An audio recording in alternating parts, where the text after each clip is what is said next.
That was like in one of the previous budgets, I think. If you look at these, the legislation for school safety, Yeah. Yeah. are you guys going to apply for? It's right here. Yeah, we've got a letter.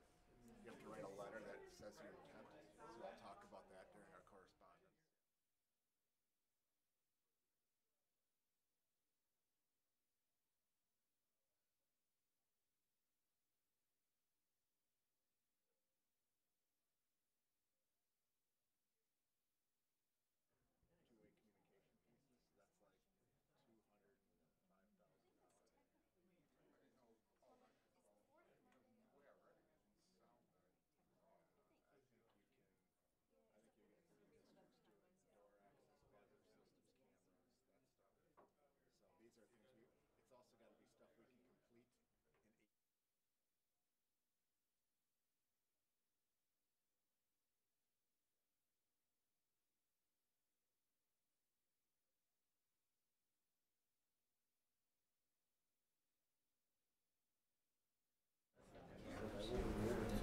complete in $200,000 worth of the door access system, and then two-way radio systems to communicate with between buildings and with the law enforcement and fire.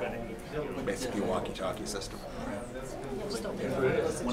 Okay, good evening. Thank you all for coming. I'd like to start the open part of our board meeting. We did meet at 6 o'clock for personnel issues. We are now back in open session. And again, thank you all for joining us this evening. First of all, we need to look at approval of the minutes. Let's do the agenda first. Approval of the minutes. So moved. Second. Second by Julie. Any discussion on the minutes from our March meeting? All in favor? Aye. Aye. Thank you. Now approval of the agenda. Move approval of the agenda as submitted. Second. Julie, second by Mark. All in favor? Aye. Public comments this evening. I have no sheets up here, but is there anybody in the audience that would like to address the board? If not, on to administrative reports. And usually we have our students go first, but I want you to wait just a few minutes. Tonight we're going to spend just a few minutes honoring Peggy Hilbrink. This is a night that we're going to say goodbye to her, although she has one more meeting that she will join us. But this is her last regular meeting after a considerable amount of time on the board. So as I reflected over Peggy's years of service, I began to wonder about a few things, just facts about Peggy and the tenure she had. So I had some fact finders in our district help me. And instead of just giving you those facts, we're going to play a little trivia about Peggy. And I would just like to say... Good bet, Dave. We even have prizes. Yes, we do. And I'm going to back up here so nobody sees my answers. So all I ask is if you participated in the historian part and coming up with the answers, if you would just leave the rest of the audience to play, that'd be great. And Peggy's going to Julie's going to help me. So what you do is you just holler out the answer if you think you know. And the first correct answer, we have little prizes. So starting with, how long has Peggy been on the board? 15 years. Oh, whoa! Someone was ready. We got a winner in the audience. Okay, here's a good one. How much student growth did we see during those 15 years to the nearest 100th? Student growth in those 15 years. Define student growth. student growth. So- What you have now minus what you had the then. enrollment. The The enrollment. student enrollment when Peggy Oh, first okay. started on the board and the student enrollment today. The difference of 760. those two. No, to the nearest hundredth, 800 not correct. 760. What did you say? 1,200. What? 1,200. Got it. He looked it up. He's Googling back there. He's Googling. He's our tech the IT person, guy. he should know. 400 figured out, but that was my Okay, third question. During that time frame, how many years did Peggy serve as either clerk, vice president, president, or treasurer? 12. 10. 15. 15. 15. Average age. I'm just copying her answer. I cheat on all tests. Okay? How many different individuals served with her on the board during that time frame? 25. 32. 13. 17.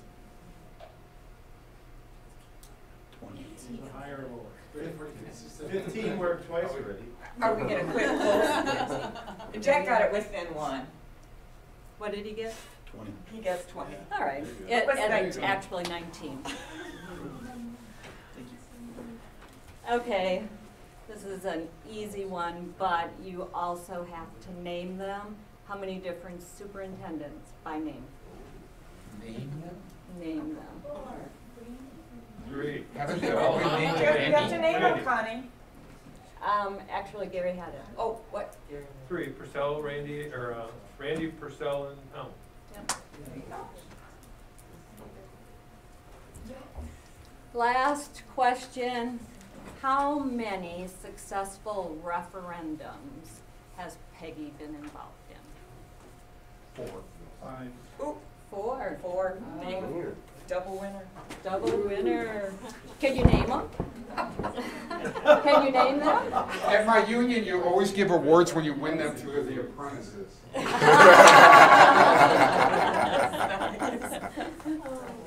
So, what about those 4 referendums? What were they? I have no idea what they're. High school.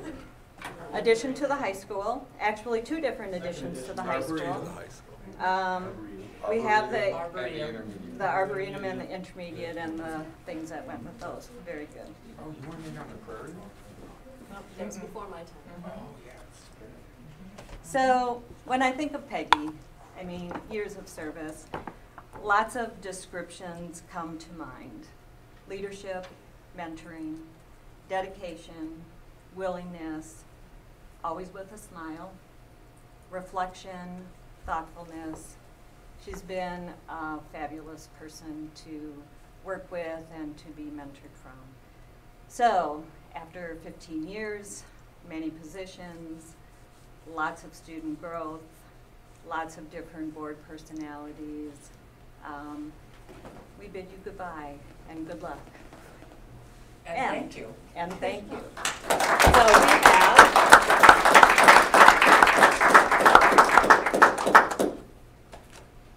from the Wisconsin Association of School Boards, we have their plaque for dedicated service. And we also have a certificate of commendation. Thank you. Thank you. It's been a pleasure. And we have cupcakes for after. And the sign that Taher made, Peggy, you are also welcome to. Oh, well, thank you very much. Thank you. Thank you. It's been a pleasure. Actually, Peggy, I'm going to give you the box.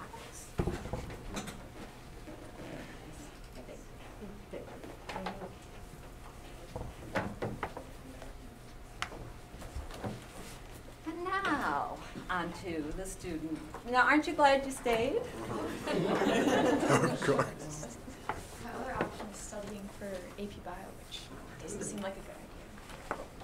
All right, well, first of all, we'd like to congratulate you for your wonderful service, and as Ms. Ensign stated, all the wonderful things you've done for the school.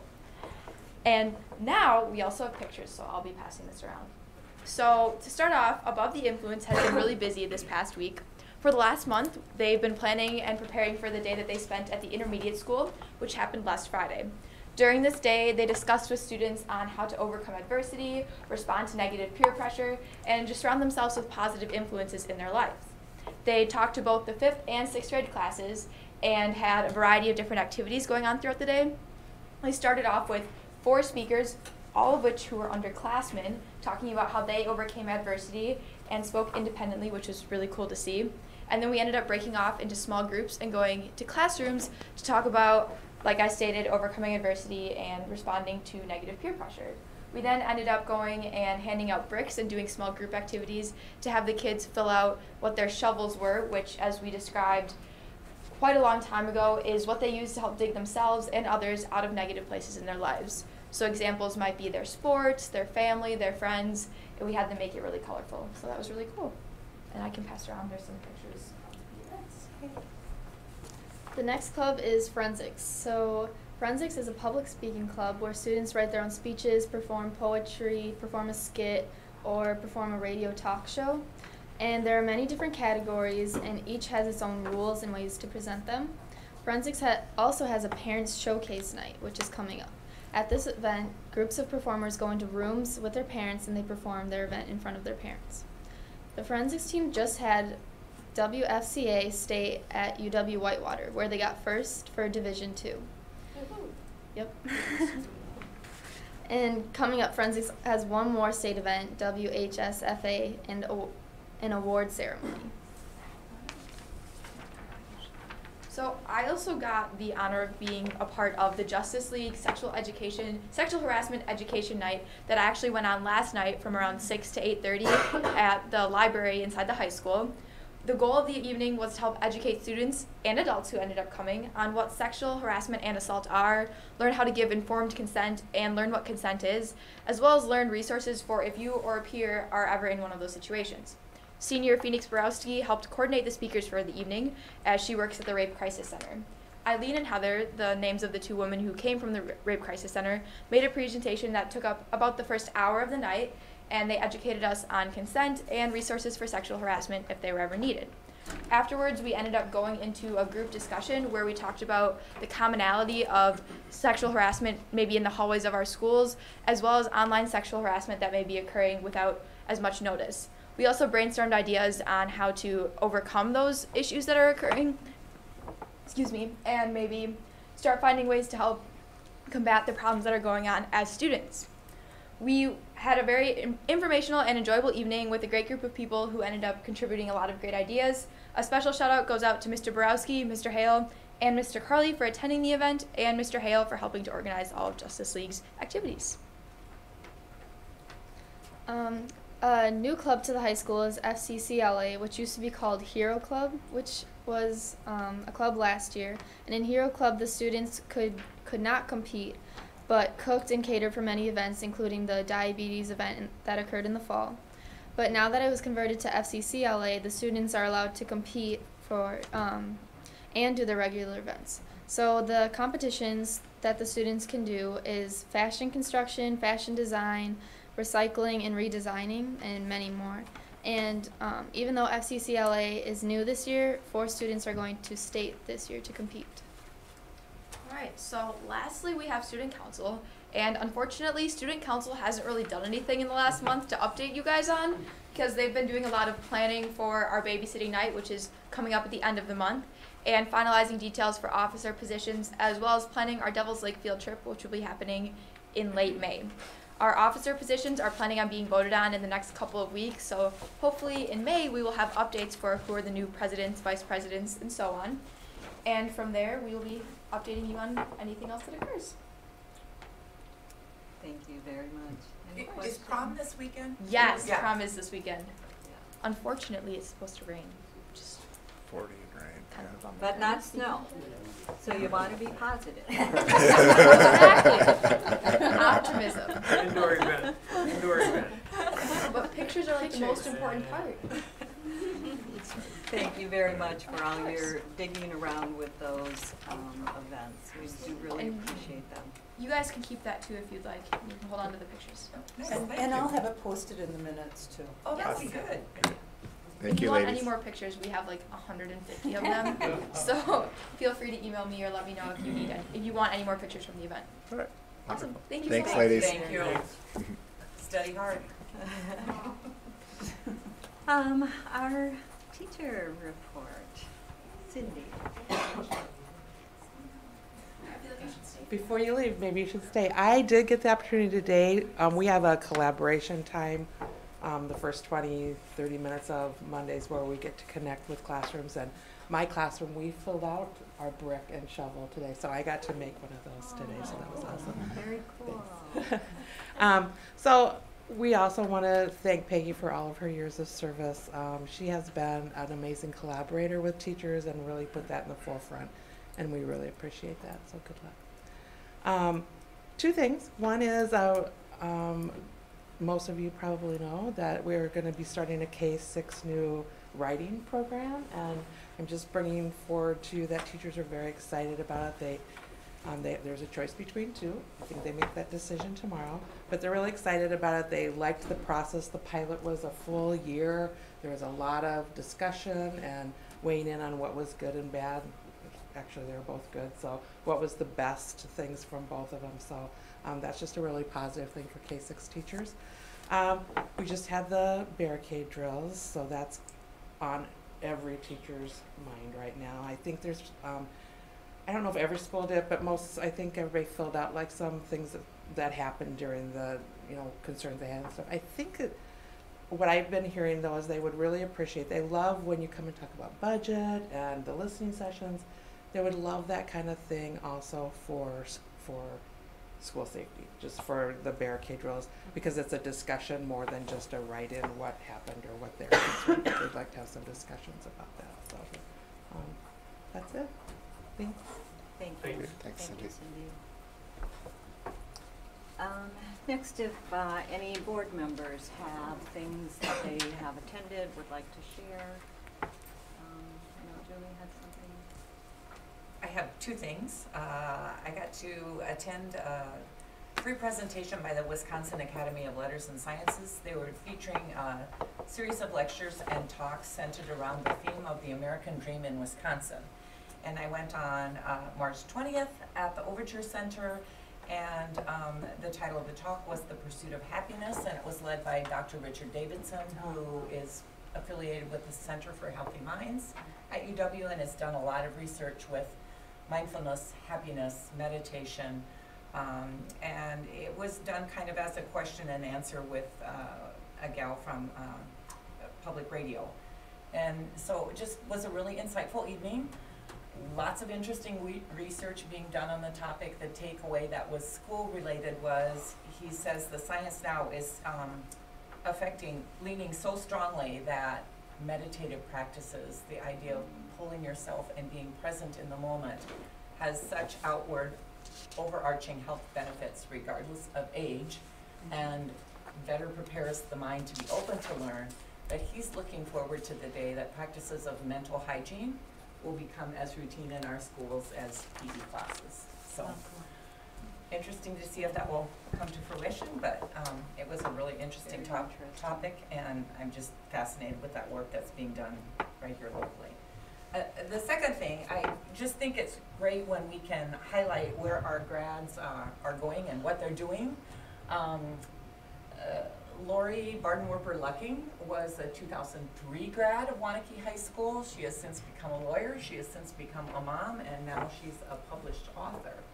And she shared her talents and had a book signing at M&M's, but I was really appreciative that she contacted the middle school. The book is a fantasy young girl coming of age story, so definitely appropriate for young adult literature.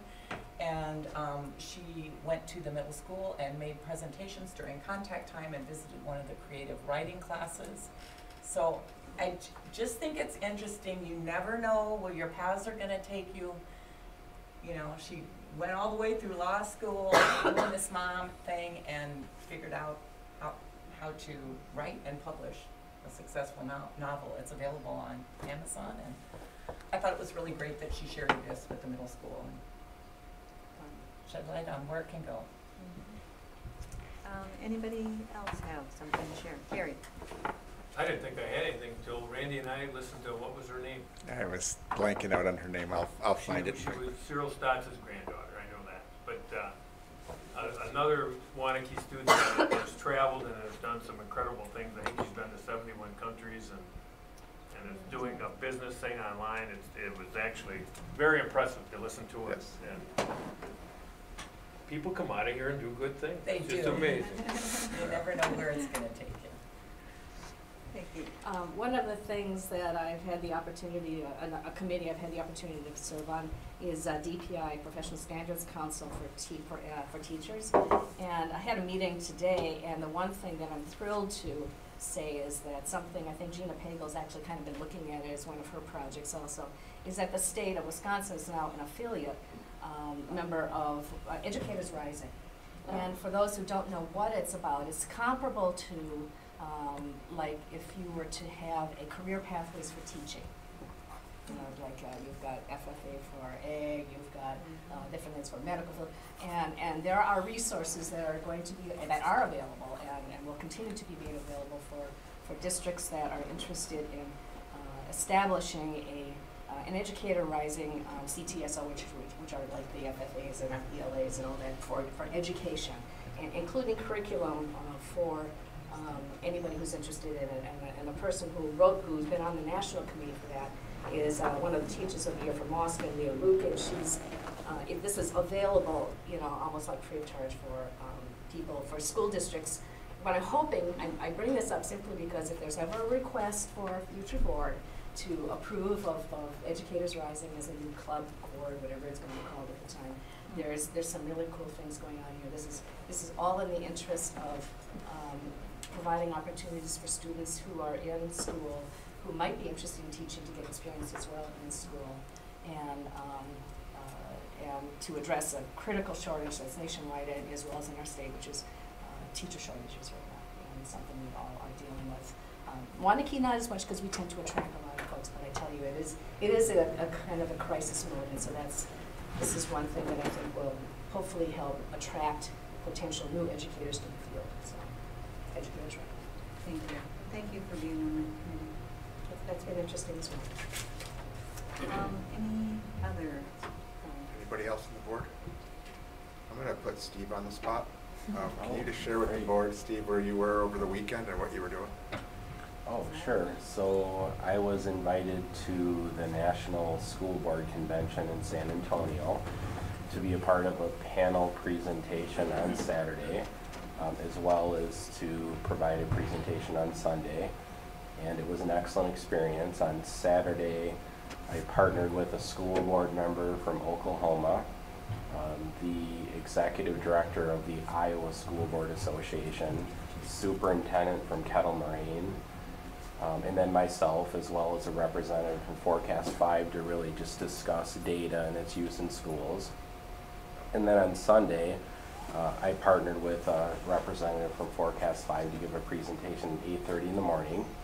We were a little nervous. San Antonio's a fun city, and Sunday morning at 8:30 was a little bit of a rough slot to draw, but we still had good attendance, and the presentations were well received. But it was nice to stretch myself professionally to work with folks from different parts of the country and be a part of that, and I really enjoyed the experience. Cool. Very cool. Thank you. Thank you, Randy. You bet. Thanks, Steve. Anything else? Any other news to share? Well, we just finished our spring elections. I want to thank Mark for running again and committing to another 3 years, and I want to thank Mike. And the audience is going to be taking Peggy's seat, and thank you also for remaining in. Tomorrow morning we will finalize and make all of that more official. And then you'll be sworn in, and we'll meet you at the table next month, Mike. Very good, yeah. Well, Rebecca and I will be in contact with regards to how we'll go about the swearing in piece. And then Mike will also be in contact with regards to the kind of the orientation to the board. We have some things that we would like to review with you, and then you'll have an opportunity to meet with all the administrators in the schools to kind of get an acclimation to what's going on in the district. So we'll get that moving as soon as possible. Okay, on to our reports for the evening, starting with our health insurance request proposal and our wellness. So I'll begin on this topic, and we'll have a few others participate as well. First thing in the board book, I just want to make you aware of, there were 3 documents that were attached. The first one was the PowerPoint, which we review. The second one was the proposal responses that were shared with the District Insurance Committee. They were a little tough to read in the PowerPoint, so I attached the PDF copies as well for those of you who are interested in looking into specifics. And then I do want to mention Connie's going to be joining in the presentation, and we also have Al Yeager with us today, as well as Dr. Annam, so thank you for joining us. They will certainly be available to answer any questions that you might have as we proceed. So I'm going to go through the PowerPoint. There's 3 sections that we really want to cover today. The first one is we want to make sure you're aware of the results of the health insurance request for proposal. Secondly, the wellness clinic request for proposal, and really finish with an update as to how the wellness clinic is going and provide some additional information for you. You've seen before, as we continue to reference our district strategic plan, we have under the human resources section prioritized both the health clinic model as well as the benefits that we offer to the school district staff under the recruitment and retention section. As a reminder, why have we talked so much about this topic this past year? The school board approved a trial period for our wellness clinic, which is running through June 30th, as well as the conclusion of our existing multi-year agreement with Dean SSM, which went through 6/30 of 18 as well. I think it's important to recognize the contributions for those who volunteer their time to be a part of the district insurance committee. There's been a long-standing tradition here in Waunakee to have an insurance committee with a wide range of representatives who really dive into these proposals and this information that's shared. So I want to thank all the folks who are listed on the screen for taking their time this year to really assist with this process and provide their input and insight to this process. Just a quick reminder, this process began really with a survey that the insurance committee spent quite a bit of time working on. I just put in here as a reminder, those results were shared with both the insurance committee and the school board back in January. When we talked last about this topic in January, we shared with you that proposals were going to be sent out on the health insurance side to the entities listed on the screen. We did receive responses back from 3. So we did receive responses back from Dean, Court/UW, and Group Health Cooperative. The information that you see on the screen is what was provided to our insurance committee. Al Yeager and his team helped prepare this information for the insurance committee. We did go through this so all the insurance committee members understood the information presented from the proposals. I do want to sum it up for you though in a couple of slides. First of all, the information or the proposal response that we received back from Dean did include a very strong long-term commitment to the school district. You can see on this slide that it included a 5-year rate renewal hold with plan design changes required in year 3. When we set out with this process early on, we had a goal working with Al Yeager to see if we could receive a response that would cover a period as long as 5 years. We weren't sure if we were going to receive any proposals that covered that long of a period of time, but we did receive one. We also received a very attractive proposal from Quartz and UW. It was much shorter in scope, meaning the proposal that we received included a rate reduction in year one, but only a 1-year guarantee, and the 1-year guarantee was at a level of a 9% increase. And the group health cooperative response had a rate increase right off the bat in year one, so we did not spend a significant amount of time analyzing the group health cooperative proposal. Our insurance committee met on March 7th, and the insurance committee prepared a recommendation for the school board. As you can see on the screen, the insurance committee unanimously recommends the school board approve the Dean SSM health insurance proposal. So that's what the insurance committee is bringing forward tonight for your consideration. You will note in the agenda there is an insurance committee report scheduled for this evening.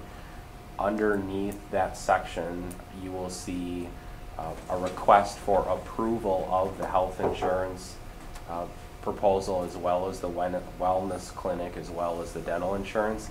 So it directly ties into what you're seeing on the screen here. In addition, I wanted just to remind the board members, when we put out the request for proposal for a wellness clinic, we wanted to see the full range of options available to us.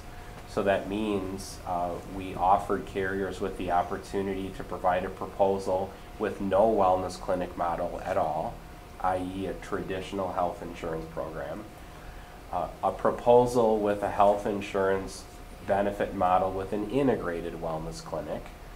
And in addition, we wanted to take a look at independent wellness clinics. So what clinics are out there from private providers that we could take a look at as well.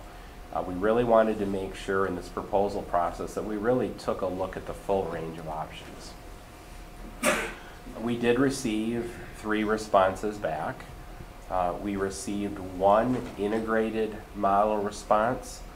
So when you look at the fact that we did receive 3 health insurance proposals, only 1 of those 3 responded with a wellness clinic proposal as well. The other 2 did not.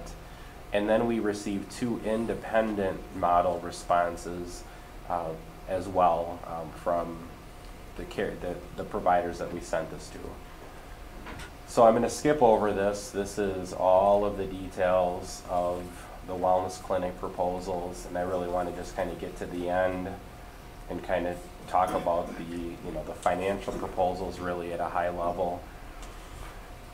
The proposal from Dean included a monthly cost of $17,543 and a commitment for Dean Health and SSM to absorb staff costs of $90,717 per year. The 2 independent clinic models, from a financial perspective, you can see a very significant difference. The first one from Helix was a $436,000 proposal for a full-time option. And then when you look at the proposal from HealthStat, the price that they proposed at the $245 was only for a half-time medical professional. The advantage of looking at the full range of options is you really can have a good understanding as to where is the proposal that we've been working under from Dean, and how does that compare to independent clinic models as well. So it was really good for us to receive these responses and to be able to take a look at them. So the insurance committee, let me just add one more point, please. The health insurance proposal from Dean, I think it's important to note, did not include any requirements. And what I mean by that is there is not a requirement for us to have a wellness clinic.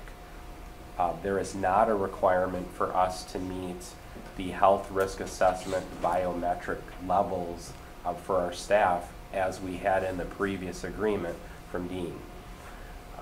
Al Yeager reached out to them to really kind of make sure we understood the intent of their proposal, and the response we got back was very clear.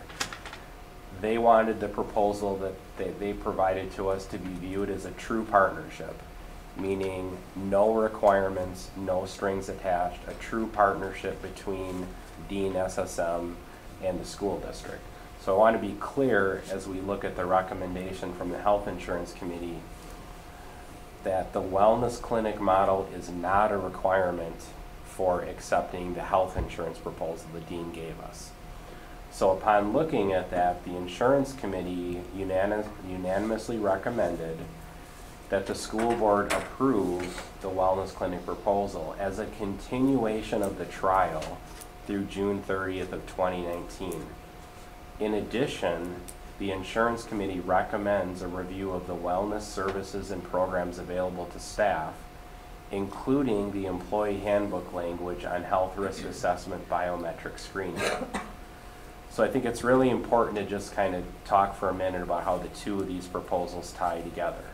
So even though it's not required for us to have a wellness clinic or even to have these wellness services that we've offered to staff before, it is critically important that our efforts in the wellness area are not only continued, but expanded as we move forward for the next few years. Because if the school board were to accept the proposal from Dean, we have to keep in mind at one point the proposal will end and our claims or our experience in the school district will be a huge factor 5 years from now when we are out looking for new proposals. So it is not in our best interest, even though we have a rate hold for a 5-year period of time, to believe that the wellness efforts we make aren't as important anymore. In fact, I would argue it's more important than it was before, because if we have a rate hold for 5 years, monitoring our experience and our claims becomes even more important, so that we don't put ourselves in a position as a school district where 5 years from now we are looking at a significant rate increase or a significant benefit reduction because we just sat back and were comfortable with the fact that we had a proposal that didn't have a rate increase for a number of years. But with that being said, we feel we need additional time to really flush out what that should look like. We feel like we need some additional time to understand what the wellness clinic can offer to our staff and how our staff responds to that. We feel like we need some additional time to evaluate wellness services and programs, including the health risk assessment and biometric screening process. So what we have in our handbooks right now is no longer going to be required from Dean if these proposals are going to be accepted. So the insurance committee, with this recommendation, would like to own this process for next year, meaning studying this, evaluating it, working with Dean, and figuring out what is the best, I would say, range and offering of wellness services over the 5 years of this agreement. So as a school district, we continue to put ourselves in a strategic position to plan out these wellness programs over a long period of time. Jack, I think you had a question? Help me understand what has to happen in year 3. Is that tying back to this wellness? Yep, I'll go back to that. Al, would you mind stepping up to the mic and just reviewing the year 3 piece on health insurance for me? I'll pull it up on the screen. Because if something doesn't happen, then the rates go up in 4 and 5, year 4 and 5. So there it is. Can you see that? Sure. Deductibles go up. Yeah, so in the end, it is a plan change in year 3. And the plan change includes 100 single, 200 family deductible, which, if you look at that from And it raises office the visit office. copay increase of $10 to 30. to 30, from 20 to 30, increased by 20 to 30. So it's a planned adjustment, but I would submit that in a 5-year period from that plan change, we're talking something pretty Minor. So it just goes from 20 to 30 for your copay, your office copay, and then it introduces the idea of a deductible. Right. Those are the two things. Thank you, Al. And if we accept this, we accept that change. The insurance committee is recommending to accept that with accepting that change, yes.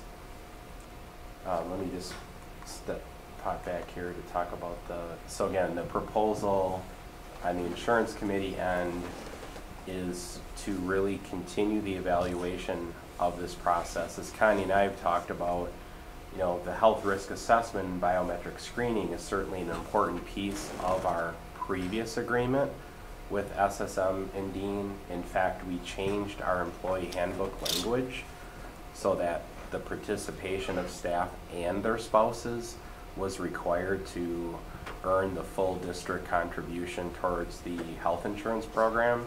But again, I just want to make sure that we're being clear that these things are no longer required from Dean, and it is not a part of their proposal, so that on the wellness end, that we are making sure that it's a true partnership, and we have to really evaluate where we want to go over the 5 years of this agreement.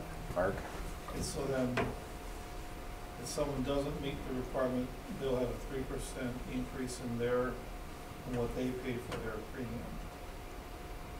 That has been what we have done in the employee handbook. We, of course, we're in the process of doing health risk assessment and biometric screenings this spring. Connie's office had set up multiple dates, a few of them before the proposals came in and a few of them after. So our staff are currently going through that process right now. And what we have to do is really evaluate what that looks like moving forward. So that's the recommendation from the insurance committee on the wellness clinic end. Gary? Just to follow up on that year 3 thing, if the experience and claims thing comes out really good, that happens automatic, or is that there, if it would come out that we stayed at 0 because of good experience, would that still happen? I know it's a protection in case of an increase, that's what that would protect against, but what if there's good experience? Good question. So in addition to there not being a requirement that you have the clinic, there's not even strings attached saying you have to be with the plan for 5 years. So in other words, if claims run real well, we could go somewhere else. We could change, not only do we not have to change the plan design, but we could effectively shop elsewhere.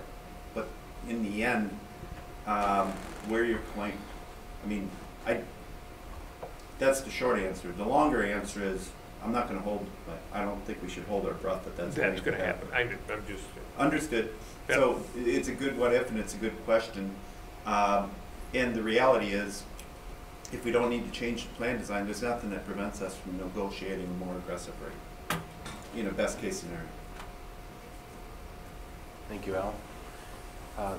So the third part of this presentation is designed to give you some additional information on the wellness clinic, because again, the insurance committee is recommending a continuation of the trial. So as you've seen several times before, there were a number of objectives that we had when we entered into the wellness clinic trial program, which are listed on your screen. We did identify last year in the spring some metrics that we were going to be tracking throughout the process. Obviously, we've had quite a bit more additional data besides what you see on the screen, but this was the metrics that we had identified over a year ago. What this slide is doing for you, it is tracking by quarter the performance in several different categories. As you can see, we're separating out the quarters by color so you can see what it is as it's changing from quarter to quarter. I think the big one to look at is Q4 and the total visits. I want to mention we removed the flu shots. So Connie talked to you already about the fact that we opened up the wellness clinic to do flu shots. I didn't want to include that in the total because I felt that would have artificially inflated the numbers. Yeah. So I removed the flu shots, but there are even more people in the clinic than what you see on the screen. But what you see here is continued increased use of the wellness clinic, which is very positive. The other thing that we do want to point out is that the Q4, which was October, November, and December, only includes a brief period of time when we had a fundamental change in the use of the wellness clinic, which was a transition from a list of services or a list of reasons as to why you would go to the wellness clinic to more of a model where you were eligible to go to the clinic without looking at a list and to go and meet with Suzanne and determine what the best medical care would be for you. So we only have a few weeks actually of data on that transition in the Q4. In addition, what we have been reporting to you is information on the actual savings, meaning visits that took place at the wellness clinic that might have taken place or probably would have taken place in an actual clinic and what those numbers look like. We continue to see increases in those numbers, which is positive. When you take a look at the Dean health plan savings, the contracted savings, we've gone from 18,000 in the Q1 of this program to 21,000, now to 34,000. In addition to the 34,000, we had our staff save $4,680. So you combine the two of those together, you're nearing $40,000 in actual dollar savings from the wellness clinic. So we are getting closer and closer, to those higher levels that we've been looking for. So it's real positive growth of continued use of the wellness clinic. But as we were talking about this, we thought it was really important not to solely focus in on those numbers we described on the previous page. Because in addition to the contracted savings, which are of course important, there's a number of other benefits of the wellness clinic that really need to be pointed out. The first one is the reduction in the claims ratio on the health insurance plan for claims that were completely avoided or reduced in severity due to the medical care provided at the wellness clinic. And we absolutely know this is happening. There are numerous examples of where this is happening. And this is a real positive situation for us. Number two, a reduction in absenteeism due to scheduling flexibility. This is incredibly important for our staff and our students. When you have the ability to get in and see a medical professional at 4 o'clock in the afternoon, as opposed to having to take an appointment, that the one that was available at 1:15. That means you are in the classroom for the afternoon. That means your students are benefiting, and that means you're able to see a medical professional at a time that works for you. So we don't track this information because we are not asking people to provide it. In fact, we are doing everything we can to ensure the privacy of everybody who does go to the clinic. So we don't ask these type of questions. But another item, a cultural shift towards improving health and wellness. We see it all throughout our organization. If you were to go into the break room, in our break room and all the break rooms in the schools, you see the walking program. Joe Bellamo's not here tonight, but Joe won for our facility, and there is a lot of interest. People are excited about it. People are talking about it. We are seeing a cultural shift towards improving health and wellness, and there's a lot of excitement being generated from staff. And then number four, we remain the only school district in the greater Dane County region offering this benefit to our staff.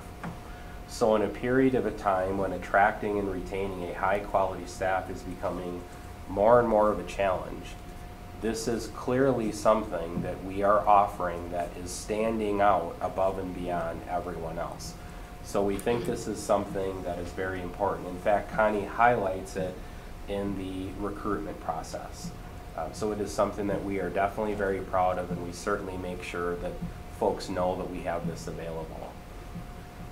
Coming back to the key metrics, I think it's important to note that we exceeded the goals in all of these areas. Do we think we need to review these goals to continue the trial? Of course.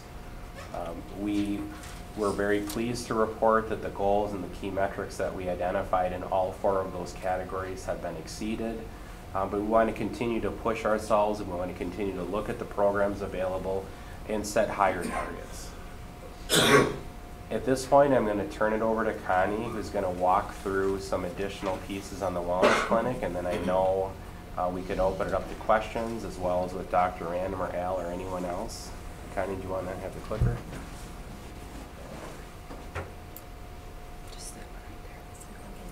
So you've seen this slide or a similar slide in the past, but I thought it was important to bring it back just to remind you.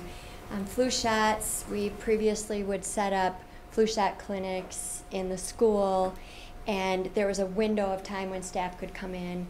With our wellness clinic, staff members could go in at any time, and their family members on the insurance plan could go in. So the numbers continue to creep up. You can still go in and get a flu shot, and to date, or the last report we got from Dean was 255. So I thought that was pretty exciting. We did expand the services offered in the clinic as of December 1st. Steve touched on that. I'll just reiterate, we went from a list that said you could be seen for, a rash, a sinus infection, pink eye, a very specific list, to now you can go to this clinic to be treated just like you would have normally gone to your primary care physician. If there is something, a need you have that can't be handled in that clinic, then Suzanne, our nurse practitioner, will refer you out appropriately. But that's really your first stop. That's where we're hoping that people will go to get the utilization at the clinic up. And our staff members do see that as being a really great benefit.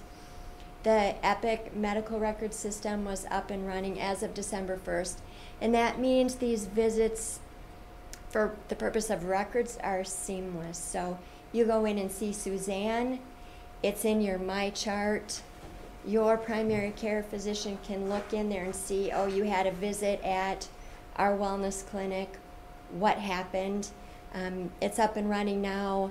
You can, our employees can go online into My Chart and schedule a visit at our clinic. So that's really working well. So we opened in our new location. You'll remember that we moved. And we opened in the new location on March 26th. That was the first day of school after spring break. So the move took place during the break, and there was no disruption in service. Our employees were aware and planning on the clinic being closed during spring break, whether the move was taking place or not. And we all worked together. The move went smoothly, and there was no additional cost to the district. And Steve and I went over there about a week ago, and on top of everything else that he does, he's a photographer, so he took some good pictures for us here. So on the left, you'll see the little reception area. When you walk in, Maria is sitting there to greet you. The right is the little waiting room. Here on the left, it's the lab, and on the right, it's a break room, and Suzanne also has her desk in there. If I go over to meet with her, we'll sit down, and other people, like the nurse liaison, for example, or people from Dean come in to visit with her. That's where it's going to happen. On the left is the bathroom or the restroom, and I think it's just great that this is now included right within the clinic space. So that's the restroom, and then the exam room on the right. And that was it for the new clinic. So we'll open it up for any questions you might have now. Gary. if I remember right, so the 0% for our whole duration here is a really good positive thing, but what we talked about was this only works if it gets used thoroughly by our people. And what we were questioning and wondering, and I don't know if there's an answer to yet, is how much stuff is still going to Dean that should be coming to this? Have we ever gotten anything from your clinic, Doc, that says? I don't know. I mean, I do know that there is still people who come to our clinic. We do, I mean, for things, and I send them back to Suzanne. It's amazing to me how attached they are to the clinic, even if they aren't using it that day. And it's odd to me. I mean, because like they know they have the clinic, and they still sometimes come to ours. I mean, mostly because I think from long-term relationship things that have happened. But it's they're very attached to the idea that they could go there at any time. I mean, which it fascinates me. And I also think that the process has become more integrated with us. Has really helped. We've moved some of our people around, and I think part of the interest in Dean is just that you guys have been such good partners with the clinic as far as evolving this thing. This is, as Connie was saying, this is the first one your bravery has rewarded you, I think, to a certain extent. Right. And I can't imagine we've seen the claims thing be enough to warrant this yet, but hopefully you can get there. I mean, anytime you have a 5%, if I remember, it's like $250,000 in cost to the school district. So every 5% we avoid is huge. So it's a good thing, but I keep reiterating, I hope our people are using it the right way, which shortens our claims and makes it go right. well, I think they're aware of it now. I mean, which is, and there's a comfort. Like I say, the recruiting part of that is, I think, is high, because when we talk to others, teachers, they're aware of it too. So, you know, so. The other thing I just have is our lease thing is why we changed where the clinic was, Right. who we borrowed from. And I think it's a really good touch by both of you to have the whole smell of cupcakes in here while we're talking about it. So I can smell during the whole thing, but Peggy's cupcakes. And there's pictures of cupcakes that are Any other take? Okay, looking at this, we're seeing a $200,000 per year cost for the wellness clinic. And so you're looking at $52,000 a quarter, and on that one slide you presented with the cost for fourth quarter, the savings for fourth quarter. Just to be clear, we're saying that we would have saved $77,000 on our plan against the retail fee if they had gone to any other clinic, right? So that's a great question. So that's the retail fee. Right, we do present it both ways. The retail fee isn't really applicable to us. It's the one at the bottom, which is the contracted fee. That's what we would have been charged to our health plan. And so the top number isn't really all that relevant. It does get reported both ways to us, so we share it with you both ways. In effect, it's that bottom number. Which is about $35,000 yes, in the fourth quarter. So it's still running a bit less than what we're paying for yes. versus what it's offsetting. So yes. it's getting closer, but it's still not equal. So when we look at this 5-year layout, we're saying, is that $17,000 amount set for the 5 years too? Or could that amount change? Well, one, it could change because of the lease. That Dean has no part over.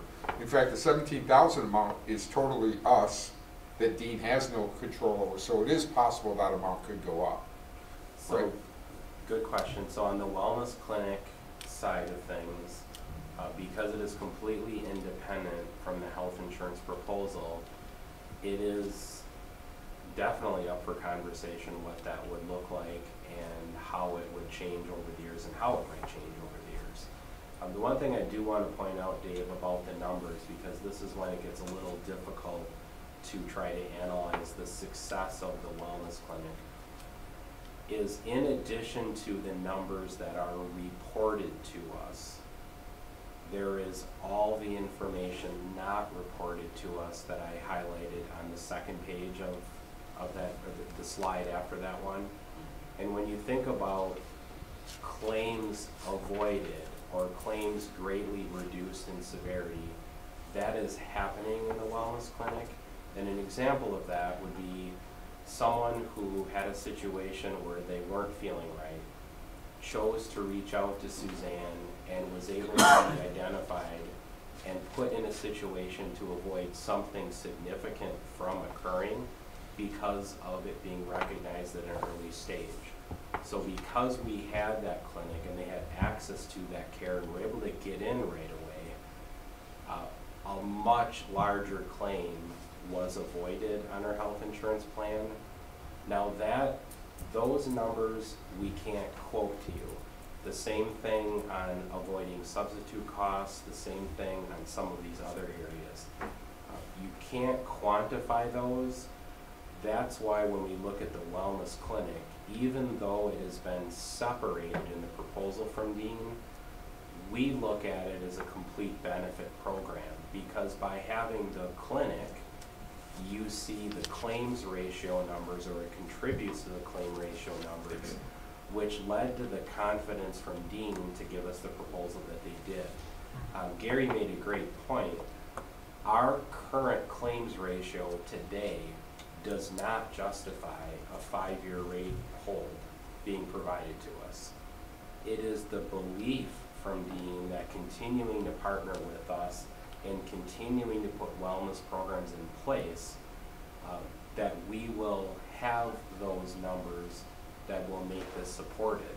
The risk that we have, and it is a real risk, is that if you imagine over the next 5 years, if we even added 5 to 7% to our claims and our experience, and you add that over the next 5 years, where our rates are frozen, you could end up having a scenario where our claims are at 1.15% of our premiums, or 1.20, which would mean when we go out to bid 5 years from now, there is going to be a significant change in the responses we receive, which is why I think it's critically important that with the acceptance of this proposal, or the recommendation from the insurance committee, is really coming back on the wellness end and saying, under no circumstances can we say, all right, we're just going to not do this stuff anymore because we now have this 5-year commitment. We can kind of rest on our laurels.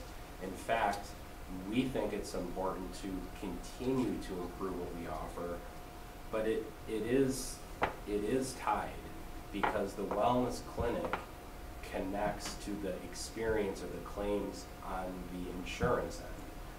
But on the insurance end, we don't have the figures, because these were claims that were avoided.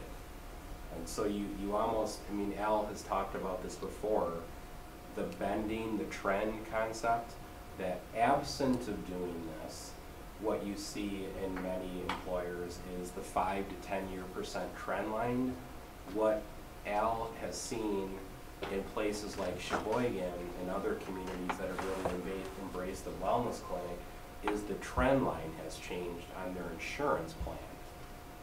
And I'm sure in many of these cases as well, Al, you probably aren't getting the numbers to match evenly, but you have to look at the health insurance plan in conjunction with the wellness clinic. Is that fair to say? Yeah, it's fair to say in the end, what's on the table is shared accountability, which means the provider system and the insurance arm are saying, we'll take on a more aggressive risk arrangement where we'll hold your rates flat.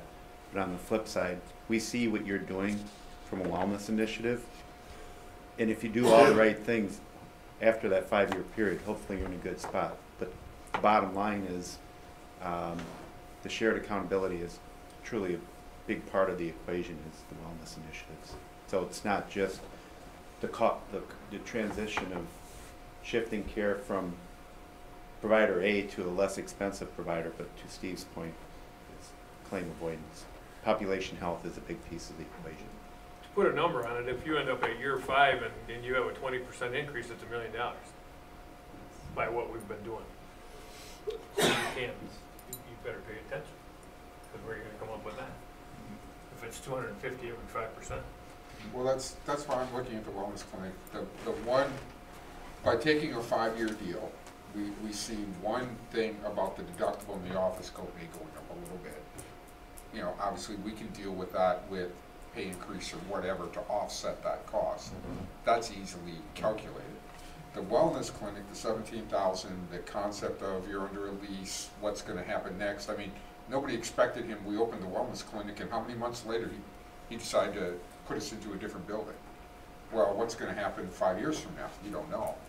So, of the 17,000, how much of that is that basically all lease, or it's not? No, That's all personnel. So it's just a small portion of it that's lease, or what? So the lease is a little over $2,000 a month, but we also do cleaning costs. We have about $4,000 on our end of costs. The dean is about 15. So we're between 18.5 and 19 for most months, with the dean bill basically being the majority of it, the 15. But on the other end, on our side of the equation, the cleaning and the lease are the two highest expenses. So over the next 5 years, the wellness clinic, we will spend over $1 million on. That's So correct. I'm just looking at that as saying we need to take a better look and make sure we don't let that run on us in a way that makes us look poorly on the wellness clinic. If you save 5% increase though, that's the same. Exactly. Yeah. So if this saves us one time 5%, we're covering what that costs us. That's See what why I'm saying? right, and that's part of my thing coming up next was about the whole concept of why are we doing it on a trial basis anymore?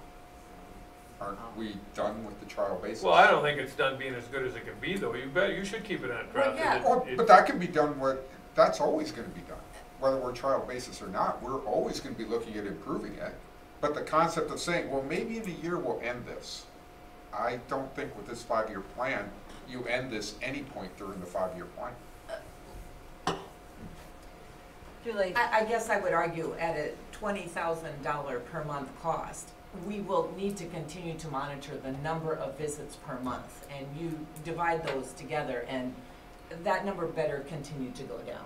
That's why it needs to stay a trial basis. Because we can argue about the savings to us here, but unless the employees see it as a benefit, and to me, the biggest way that's measured is by increase in number of visits. The other is all theoretical, what we're saving, but that is a known. So the number of visits per month needs to go up still. Mark. I think the thing that, I mean, first of all, I'm thrilled with what I perceive these numbers affected the health cost proposal or bid. I was astounded on the 5-year freeze. I think that speaks highly of the potential of the clinic. I'm thrilled with the numbers as they continue to grow. We had talked about this as a incomplete trial basis because there truly wasn't a whole year. As a board, if we like the trend, at any point in that 5 years, we could decide it's more beneficial to the district to house it ourselves as well. Our lease is for a year, or is it a 2-year lease, or what do we have with them? We have a lease that renews annually, so Okay. we are not tied to like a 5-year commitment at the new location, as an example. So yes, I mean, we would expect at some point, if a decision is made to make this permanent, to ask those questions. Is it going to be leased forever? Is this the right location? We did ask similar questions in the insurance committee survey and received a positive response from staff. And another piece why we would suggest to continue it as a trial is we feel we need to evaluate the full range of services. When we look at the topics like health risk assessments, biometric screenings, the wellness incentive that's offered through the health insurance program, we believe everything needs to be evaluated. We have expressed that to the providers when Connie and I had met with them. Al had coordinated that meeting, that we can do better and we should do better.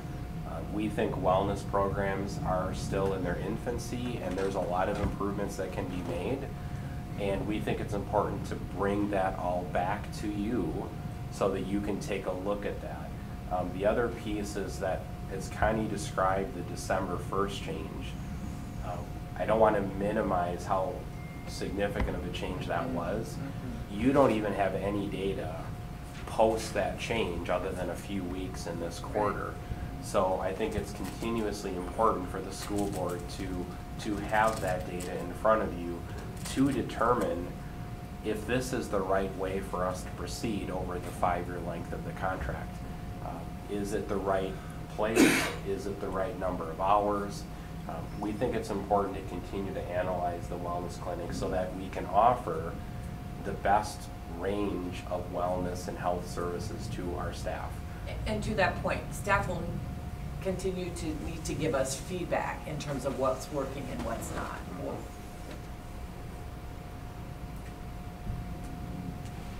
Steve, any conjecture as to the significant increase between the fourth quarter and the third and second?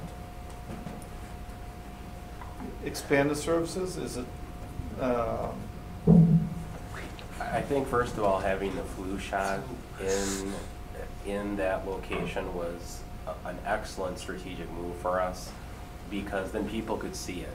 So people who had never been there before had the opportunity to get into the wellness clinic. And as Connie has talked, her goal has been to get people in there. Yep. You know, get in there, get to meet Suzanne, get to see the space, get to understand when you could go there and why.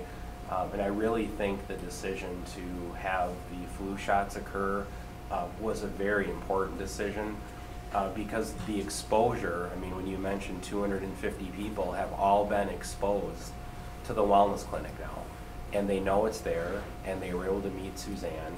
And I think the more opportunities that we can have to get people there, it's only going to increase the use. Connie, do you have anything to add to that? Well, I think we all experienced it, or our families did. I mean, people get sick in the winter months, right? So the visits were up. We had a lot of sick staff members and their families. There was a lot going on this winter.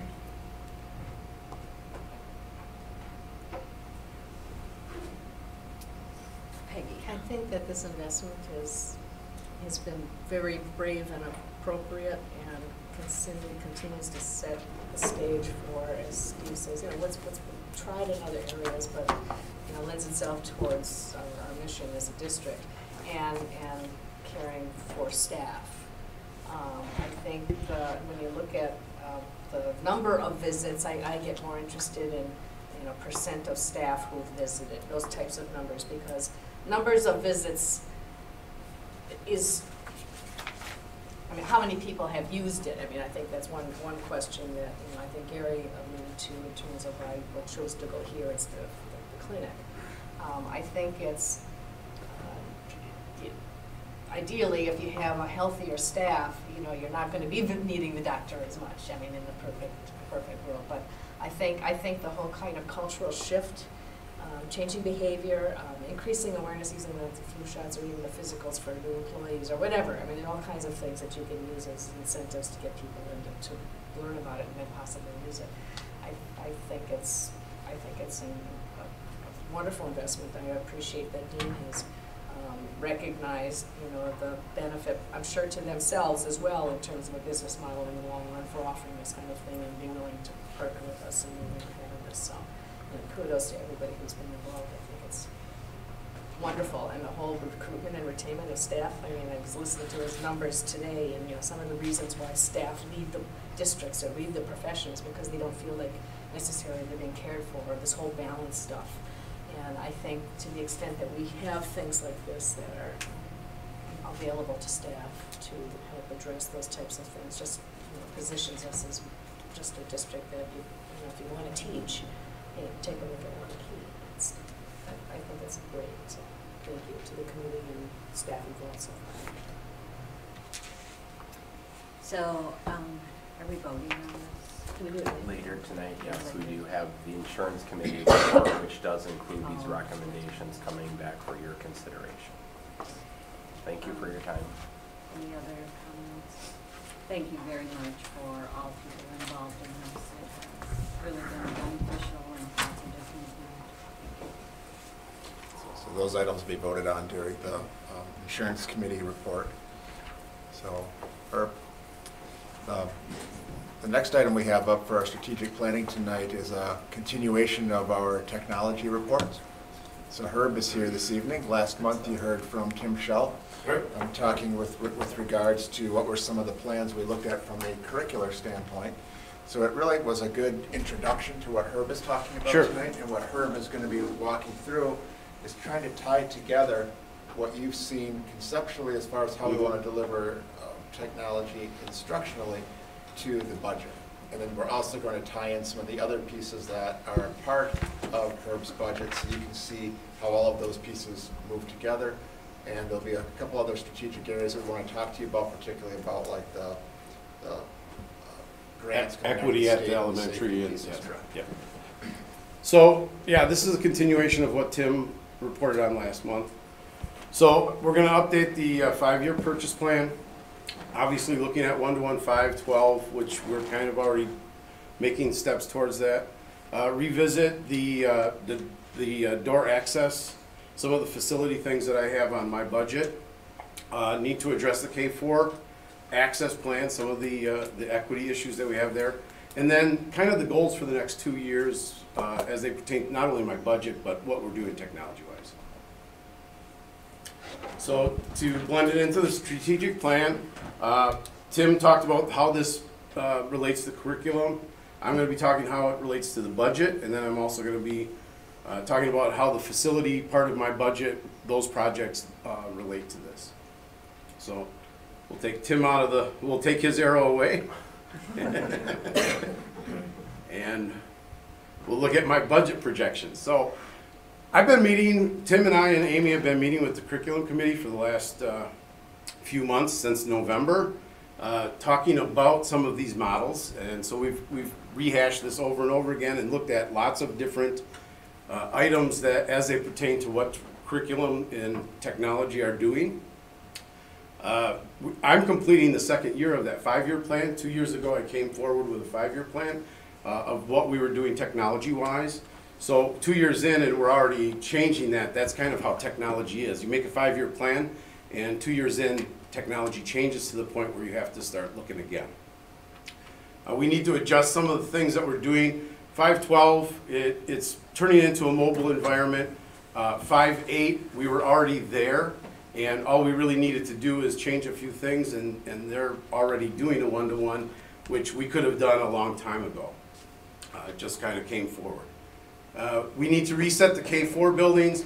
There's a lot of things that are going on in those buildings, but equitable kind of access is really the next 2 years. We're going to focus on that. And then we're going to realign some of the other priorities. So K-4, one of the things that we did with the curriculum committee, Tim, I, Amy, and the curriculum committee, was we set a base for what is it that they really need to make their curriculum work, as far as what technology needs to be in the hands of the teachers and in the hands of the students, and where it is, each one of the buildings, what those things are that they need to have.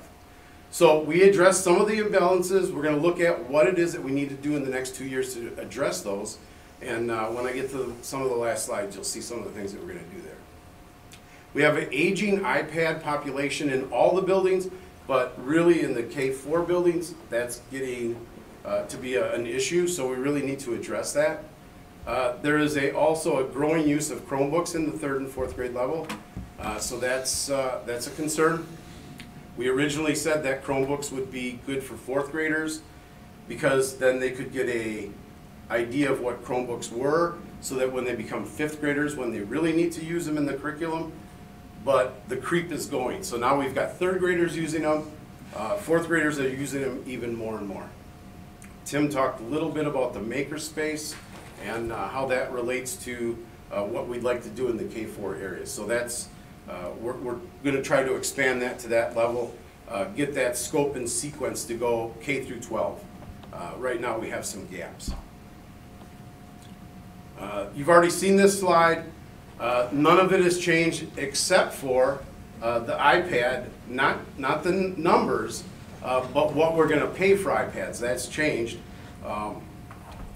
So when Tim originally showed you this last month, iPads cost us $399. On March 17th, Apple came out with an announcement. I don't know if anyone saw it. It was a big splash. We've been waiting for it in the education area because they've been talking about it for the last year and a half, 2 years, that they were going to make an iPad that was aimed at the education market. They announced it on March 27th. So that iPad is the normal size 9.7 inch iPad, and instead of costing us $399, it's going to cost us $299. So as you can see, originally the costs of buying iPads K through 4 were going to cost us a little over $100,000. Now it's going to cost us about $80,000. So a savings about $25,000. So that's a bonus for us. That's great. I don't want to really change the numbers. We could, but I think that $25,000 savings you'll see in some of the other slides is going to get eaten up. This is a slide that I'll hand off to Randy. I had asked Herb to put this in there because I think it's kind of a driving question that it is. I know you've heard as you've gone to listening sessions, particularly at the K-4 level, yep. which is with regards to equity of technology from buildings to buildings. Yep. And it was one of the pieces that when we met with the curriculum committee and with the board at this time a year ago, that was identified, and it was something that we had shared that we would be looking at addressing. So one of the things that we did early on this year, and it's taken us a bit of a journey to get there, but I think it's been worth it in the end as far as taking some of these steps, was we did put in a freeze of purchasing technology for really large quantities of technology through other funds. It could be PTO funds or building funds. So unless it was in Herb's budget for a replacement, we really didn't allow for many purchases to happen this year. There were a couple areas that this wasn't a hard freeze. If there was a need that was identified, for example, the middle school had some Chromebooks that were hitting end of life. We replaced, I think, a cart or two of those. We did. So we did open those pieces up. But we needed to get a handle on where technology was at the K-4, what did we have for inventory, what were our needs moving forward, and the whole issue was we need to figure out how do we equitably then distribute these moving forward so that we get rid of that concern that's been in the district. Right. That I think is something that has been positive because we've been able, through the work that Herb's done with his department, we were able to reallocate some Chromebooks from the intermediate school to Prairie. Those otherwise would have been a purchase. And this was just a shift of resources in the district. That was a direct result of some of this taking our time with this. The second part is then how do we move forward? So you've heard over the last curriculums committee's heard for a number of months, but you heard last month kind of what the plan was for K-4, kind of those levels of technology. And the piece that we've talked about, and I know we had the conversation around the curriculum table, was looking at the benefits that we have of PTOs and others who are raising funds and wanting to do good things for kids, changes in technology and things that are happening within our schools, and wanting to give some flexibility and autonomy, but also needing to really stay true to our equity mission. So one of the pieces that I had a conversation with really the elementary principals about was, as we move forward here, you need to move in unison, as opposed to moving one building making a decision where you may want to go in X direction, another going in Y direction, and then what we have is a visual disparity as far as what we're actually having for access to some of the program. So if it's a programmatic piece that you're making a decision and you want to put some dollars to it, then we will be looking at that as you need to do it uniformly across our buildings. The other piece is the areas as far as maker spaces is a little bit more creative. Everybody's got a little bit different space and a little bit different vision for that. And I think that is a good spot as we've looked at it from a curriculum standpoint to allow for some individualization amongst the schools. So being able to put some of your creative energies towards that and keeping your equity piece amongst the other aspects that are purchased. And then having those pieces run through Herb so we can continue to maintain that. Now, if there were purchases made, out of PTO and building funds. That doesn't mean, can you go back one slide, Herb? You bet. Or 2 slides, one more. Yep. Yeah. It's not gonna change these. These numbers here, these purple numbers, those are what you're setting as your base. Correct. Correct? So we're not gonna be looking at, now that's kind of a creep to the base. The It is base not. is the base, is what we've set for the next couple of years. But if there's some things you want to do in addition, you just have to do it in unison. Herb's budget is gonna be built off of what those base numbers are, not on what's happening with PTO or other funds. Correct. So I just want to take a minute before you got into the depths of this. Exactly. To make sure that you kind of understood where that big equity conversation It is. is going. And the other part of it is that for my budget, part of the problem becomes is that PTO buys technology, which is great because they buy it, but then when it ages, who replaces it? Well, it becomes my problem. It becomes a technology issue because now they've relied on it, and because of that reliance, then it's like, well, we need this, and it's like, well, PTO isn't going to replace it because now they're on to buying whatever, playground equipment or a new something for the gym, and now it becomes my issue. Can we take a couple of comments? I think Peggy was first. And maybe this was discussed at the curriculum committee meeting level, but PTO, I would assume, are aware, the organizations are aware of this.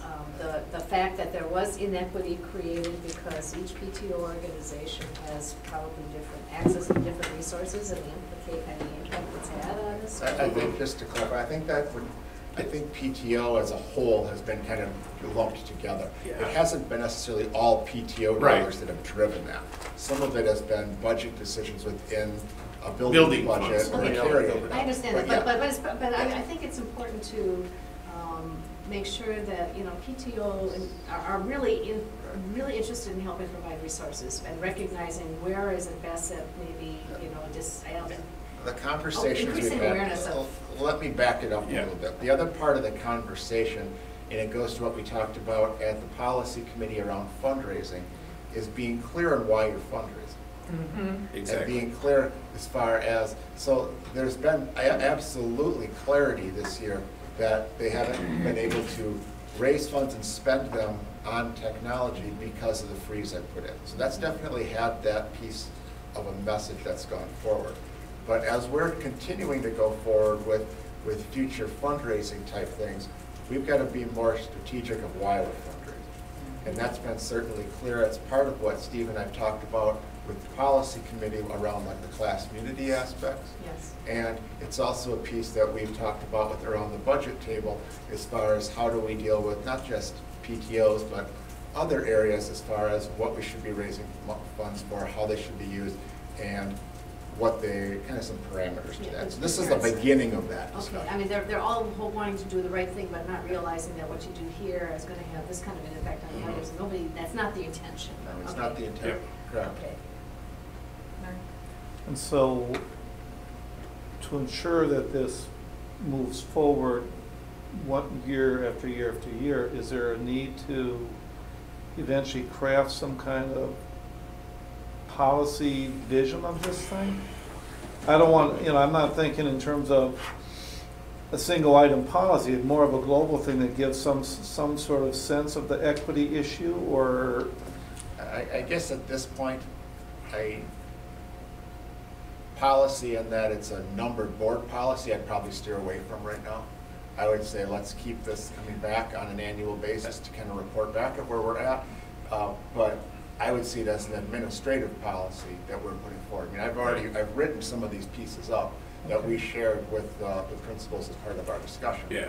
And part of that has to also be that this doesn't cause creep to Herb's budget. Correct. We're building it off of a set plan. But we're also saying we need to come back and revisit this plan in a couple of years. One, to see kind of, is it working? I think that's a very important piece. Is it meeting our needs? Have there been curricular changes that have precipitated changes? Is there a technology change that's taking place? I mean, 4 years ago, Chromebooks were brand new. There will be technology changes. So we have some growing aspects to do that. But I think this is our first step into how do we start to really put some parameters and guidelines to really trying to stay within an equitable distribution of what we're doing with technology. Exactly. I think this is going to be a 2-year reset to get everybody on at K4 on a level playing field, and we'll come back after the next 2 years. We'll come back and see where we're at. You know, I mean, I've lived technology since the beginning, and I know that it changes quick. I mean, you guys know that. Everybody knows that. But it changes exponentially. And like Randy said, Chromebooks weren't even part of our discussion 4 years ago, you know. And so now it's like a focus. There will be something beyond Chromebooks. I don't know what it'll be. Holograms, virtual reality. It'll be something. I know it will be something. Julie, did you have a comment? Yeah, so it's not just the maintenance of however number of iPads and Chromebooks get purchased. There's a lot to be done with getting those ready to disseminate to the buildings. Right. It's keeping track of Right. serial numbers and models and Correct. loading it with the right software and Right. helping provide passwords for Good multiple point. little kids. I mean, Yep. it's not just we fix the broken ones and replace them. Correct. There's huge staff demands. There's a lot of When you support, a upload lot of them. management. Correct. And not to beat a dead issue, but the whole PTO thing, you're right. I mean, I think parents often have good intention. What our role is as a board in terms of who gets to decide what happens with that money or what they're raising the funds for is still a whole big, larger discussion. I think some groups get carried away because they like planning events and they like being competitive with the events, and then maybe it's the building principal that decides how she's spending the money. Maybe it's a more collaborative effort with all the staff getting together and voting on this. And I don't know, and I think there's not a uniform thing. That flexibility is wonderful, but on the other hand, again, it's another one of those larger questions. What's our role in shaping guidelines in terms of what that whole process should look like? And I would how do say, we Julie, do this that? is kind of the first step forward. Yeah, I got it. To build Yeah. that, and we have that bigger conversation Yeah. that I think we have to kind of lay some of those things out. And it's things that when Steve and I met budgetarily with Aaron, we talked about some of the things that came out of our budget committee discussion as far as some of the parameters to make sure that we're doing some things in line with what are some of our core beliefs. So related to curriculum, my one other last big concern that related to the listening sessions, will Prairie have enough machines to do their state testing in the spring? Because that seemed to have been a huge issue. It was, and that was the transfer of those Chromebooks 60. from Okay. the intermediate school to Prairie addressed that whole thing. Okay. Yes. So I mean, Perfect. that's when I look at the whole piece as far as the time we've taken. Yep, We saved the purchase of 60 Chromebooks. there you Yes. go. So Because we they should. increased by 60, but you'll see that next year they're getting 280 as their base. So they're getting more than what they need for their base because the fact that they need catch-up. I'd just like to extend compliments to the administrative staff for the very difficult conversations Yes. that arrived at Good point. this point, because there's so many different factors that enter into that, and I appreciate the collaborative problem solving very much. Thank you. Joe, I'd just like to, going back to the makerspace issue. Sure. I understand you're saying that because of physical layout of buildings, it's going to be a little bit different. But I do think we should avoid the technology problem that we're having already with other issues, is say that same policy of you should not have different technology at different buildings and makerspaces. You can have different physical layout, but they should have access to the same resources at each building. They're all working on that, Dave, so I think they'll work there. And there is collaboration on working on that piece together, but I think that is there's a little bit more flexibility in that area than I see in some of the curriculars, because it's more of a resource. And so I think that's, as I've talked to Tim and Amy and the principals, they're all taking a look at it in different ways. And we want to be able to give them some autonomy to look at it that way. And I think it's part of it is what do they want to do with it, how do they envision it, and where does it go? Two more comments. Sure. Mark? Just in regards to that, I think it might be very beneficial to the district to allow some creative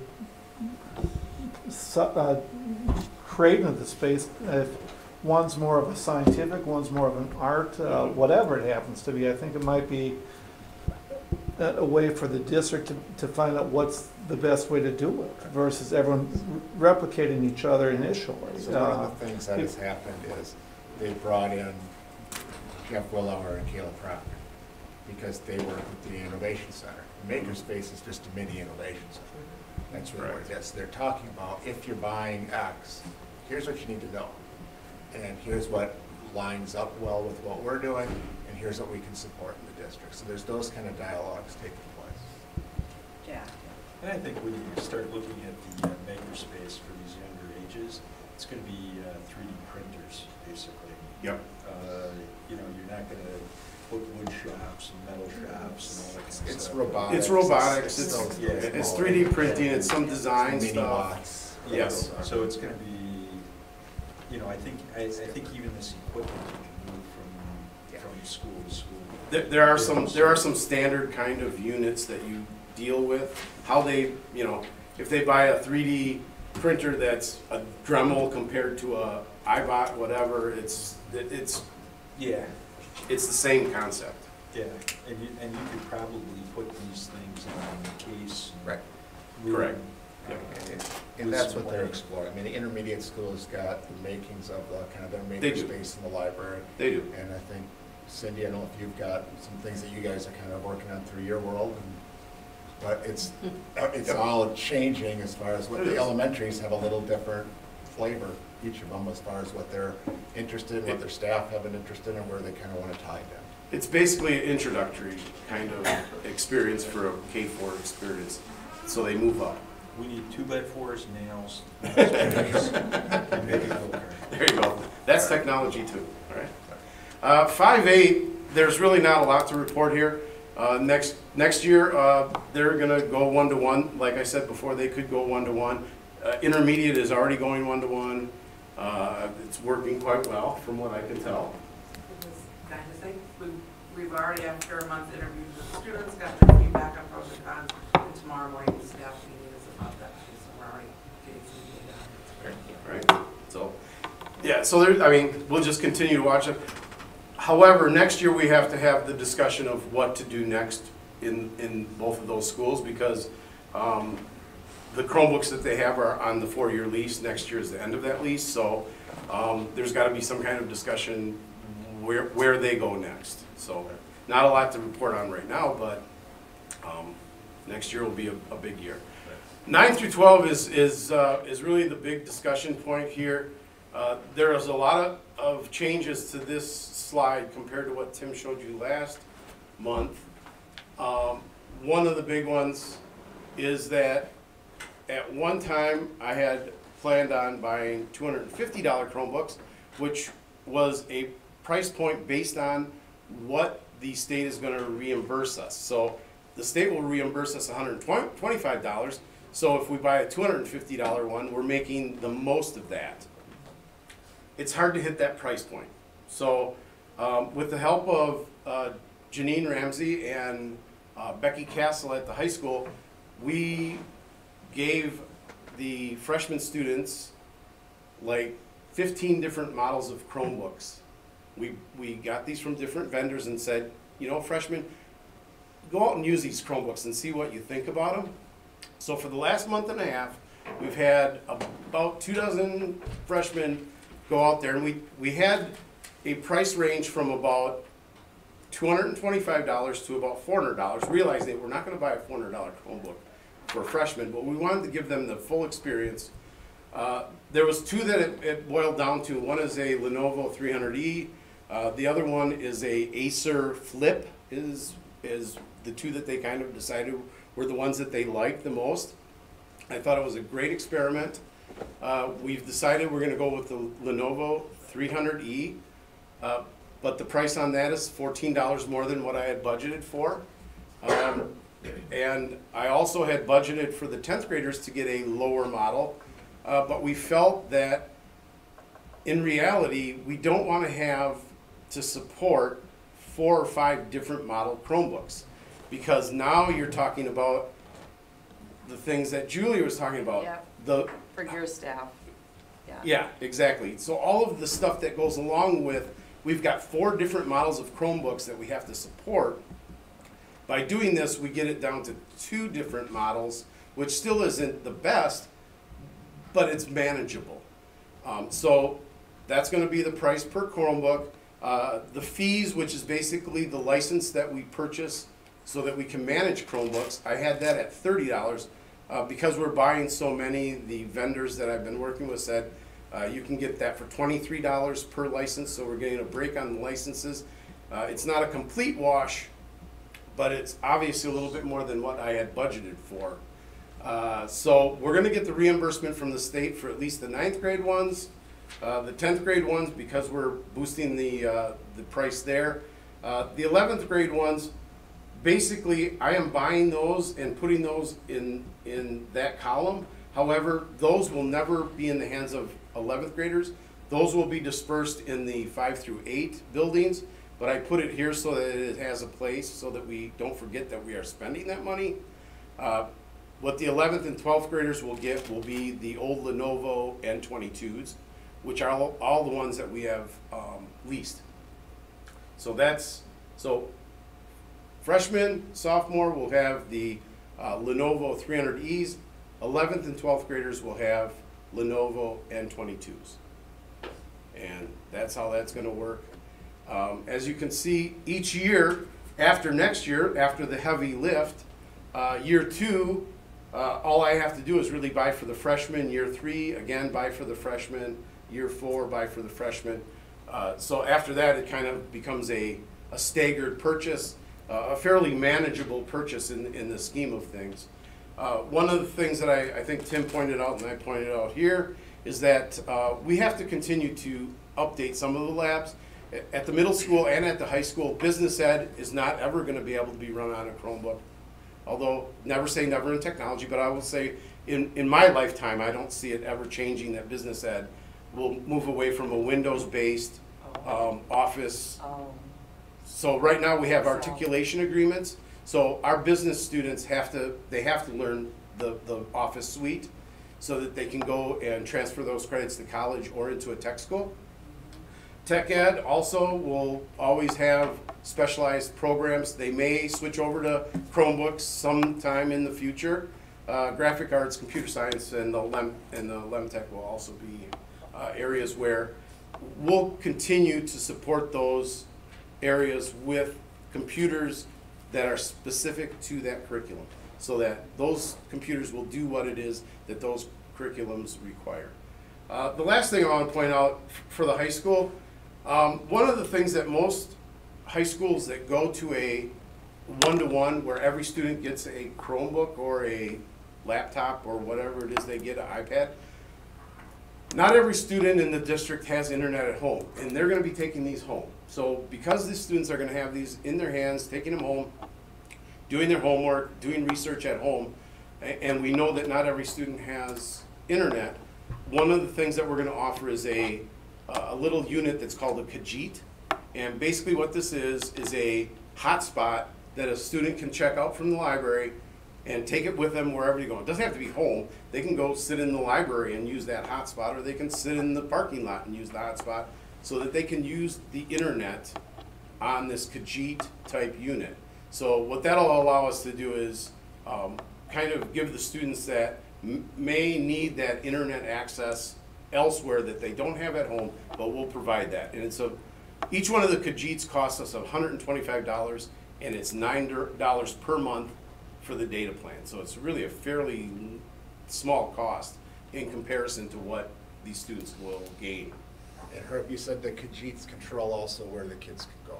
Yes, yeah. The Khajiit also all the Chromebooks will be filtered off. When a kid takes a Chromebook home or a Khajiit home, it's filtered through our system. So there's no way that they can go and surf the internet any way they want. So all of the things that we filter in our network will be filtered with these Chromebooks off-site. So gambling, hate sites, pornography, any kind of adult kind of content will be filtered no matter where these Chromebooks go. So the Khajiit and our internet filter allow that to happen. So as you saw with the iPads in the K4, we're saving about $25,000 on this side of the equation. We're spending about another $45,000. So in reality, I'm going to be spending an extra $20,000 out of my budget to make both ends of this equation happen. So I also have, yes. I'd like to just, I know it's always a technology love fest. And I just always have a problem, and Yeah. I'm being consistent because I say this every year. I know, that's fine. Consistency, good. Technology is a tool to use later on in most kids' curriculum. Early in our curriculum, they need to know how to read, write, and I'm watching everybody here write the notes while they're doing stuff. Some people do it on the computer, but we all still write it, and you gotta be able to read it, and you gotta be able to communicate, and in most jobs that people have, you have to be able to do that. Yep. And now they shorthand the writing and all this, and I watch what our younger students are writing sometimes, and I'm not very impressed compared to my day when you had to do more of that. And if you can read and write, you can do any technology that's Sure, out there. sure. And when you go to a job, everybody has their individual technology, as you're pointing out, with different Chromebooks and different uses and Correct. different iPads and different Correct. whatever. And I always go back to our job, and it's very difficult to keep up with technology as we're doing with the dollars here. And I worry that we get away from what our job is, and our job, and especially now that we're talking K4, Right. and moving that down, Right. it's a tool there also, and they have to be able to take a state test. I get it, but they have to be able to read and write properly and arithmetic to do that right. So I worry every time we start pushing all this other stuff, which gets us away from where they sit on and they have to read and write and figure stuff out. So I know we cover it, but I'm just gonna say it again. Our curriculum needs to be impress that and push that and stick with that. And to your point on when groups want to buy stuff in this, if we're at our maximum of what we have, you say no. We don't need that. We are filling the requirement of how we want to do that. And then you can redirect it someplace else. But and that it's good to see you're addressing some of that. To end up with too many more than we need at spots is just wasteful. It's not. So reading, writing, arithmetic, back to that, grammar, And you Gary, can do anything with that. I will agree with you. I agree that technology can be done educationally just for the sake of doing technology. And that I will never be for. So if that's the case, that's not, I'm going to say we would not want to do that. And we try not to do that. No, So, but I appreciate that. Yeah, it's just. Peggy. And I'll just make sure everybody has a copy of this. I actually forwarded it to Randy. The day after our last board meeting, there was an article in the Wall Street Journal that addressed literally the topic. It started on the front page and then went to another section. You know, I'd be an A student if I could just read my notes. Professors and colleges are banning laptops in classes. And what's happened, and for a variety of reasons, and I actually saw it been incorporated in some Because they're off show. task. Well, yes. But the other thing, and so it's just an interesting article about what's happening at the collegiate level. Right. As it relates to using laptops for note-taking. Okay. It doesn't put it in your head the same Well, way. and there's a whole bunch of other Right. stuff, so it's not, so I'll just make sure Right. everybody, or I'll just, I mean, it's fascinating, it's in the Wall Street Journal, so I mean. That's my point. If we don't teach them this stuff at the ground level, they never get it. It's years ago, my one daughter had math and they changed what they did and got a more spatial approach, and they just didn't do the division and all that. And in sixth grade, she had to revisit it, and they had to do it over because they didn't get the basics when they were supposed to. So I get changing. I hope that we are doing it. I'm not on the curriculum. I'm sure we talk about that all the time. I'm not. But as a general thing and how I operate, if most of us here never had a computer, we can run it in the system wherever we're working or doing just fine because we can read and write and do everything we have to do. I think that's changing, and that's what's wrong with the article like she's writing there. So I think we need to be diligent in still preparing our kids more like we used to. I share your concern, and there has been studies on that and how this screen time rewires the brain in different ways, and it's not helpful. But again, it's another one of those areas where we can't do it by ourselves as a school.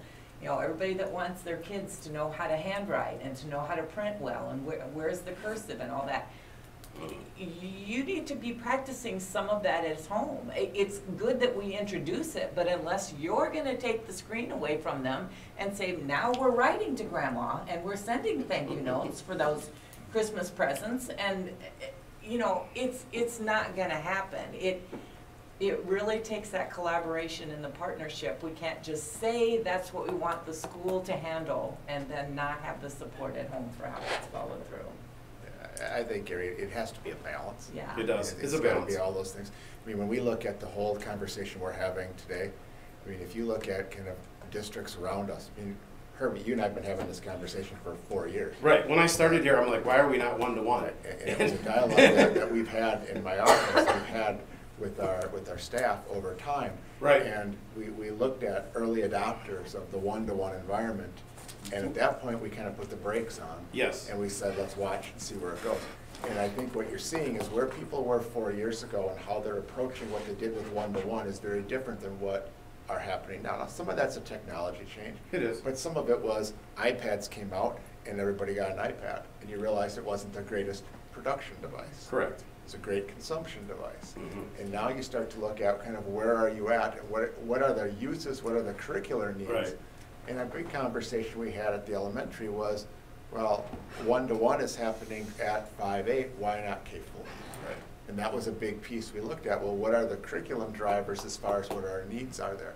You certainly could have had a plan up here that said, every kid's gonna have this device. Right. There are districts that do that. And yeah, there's places that have done that. Our plan doesn't have that. No. It's close. I mean, you're within probably We're getting 90 close, to yeah. 100 Yes, we are. devices of being close to one-to-one. We are. At each building. But it's built off of kind of that curricular need. And that's where we have to then revisit this Right. in a few years to see how is this piece going. Right. I agree. And I think you hit it on the head. It's a balance thing. It truly is a balance. And everything in life is a balance. And I think it gets back to something that Cindy has harped on. It's digital citizenship. Teaching Yes. kids when it's appropriate. Why is it appropriate? That's what it is. Go ahead. Okay. So we have to look at some of the infrastructure stuff that I have to deal with. You'll see at the bottom of the slide, I did the VoIP system with my staff. We completed that during the summer of 2017. That has been as far as we came in under budget, we wanted to have that finished before the end of the summer. It kind of crept into the beginning of the school year. But as far as the infrastructure project, that was, as far as it goes, I think a success. I believe it will be a 2-year or less payback on what we paid there from what I've seen with our telephone bills and some of our other communication kind of bills. So that was a good thing. It was money well spent. I think people appreciate the new phone system. It's not perfect, but no phone system is perfect. So the next one on the list is to do the door access and control system. I've talked about the clock speaker and PA deployment and security cameras. We're always continually updating our security cameras. Ever since we did the big install, we're always doing that. So next on the docket is the door access system. What I originally wanted to do was complete that this summer, but you can see that the price tag on that is about $165,000 and change. If we do all of the things K4 and 912, that number will not fit under my budget. So I can't do that, all of those buildings this summer. So we either have to do it 18-19, or we have to look at other funding methods. One of the things, and you'll see the first bullet point, or the second bullet point there, is that Joe and I have looked into, along with Steve, there's new money in the state, $100 million, to do safety grants. So today, Joe and I and Steve put together a letter of intent that says that we are intending to ask for some of that money to possibly do this project and some other safety projects as we move forward. Now, we may or may not get funded. If we do, that would be a great thing for the district and for my budget, but there's other ways to do it. If I can just add into that, all of you received a letter from John Erpenbach. And I think that was really addressing those safety grants that I was discussing.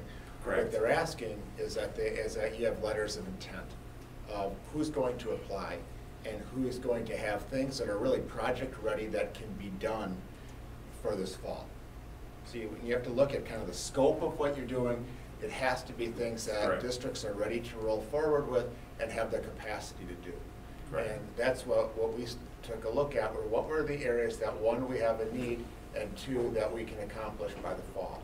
And so this is certainly an area that falls within that. Anytime you're looking at door access and trying to make sure you're maintaining that, that's a huge piece of our safety plan. It is. This puts us on the same system. It replaces the old system. It gets us all up to what we did with the referendum. So that is one piece that we are putting into our letter of intent. It is. It is. Along with some other things.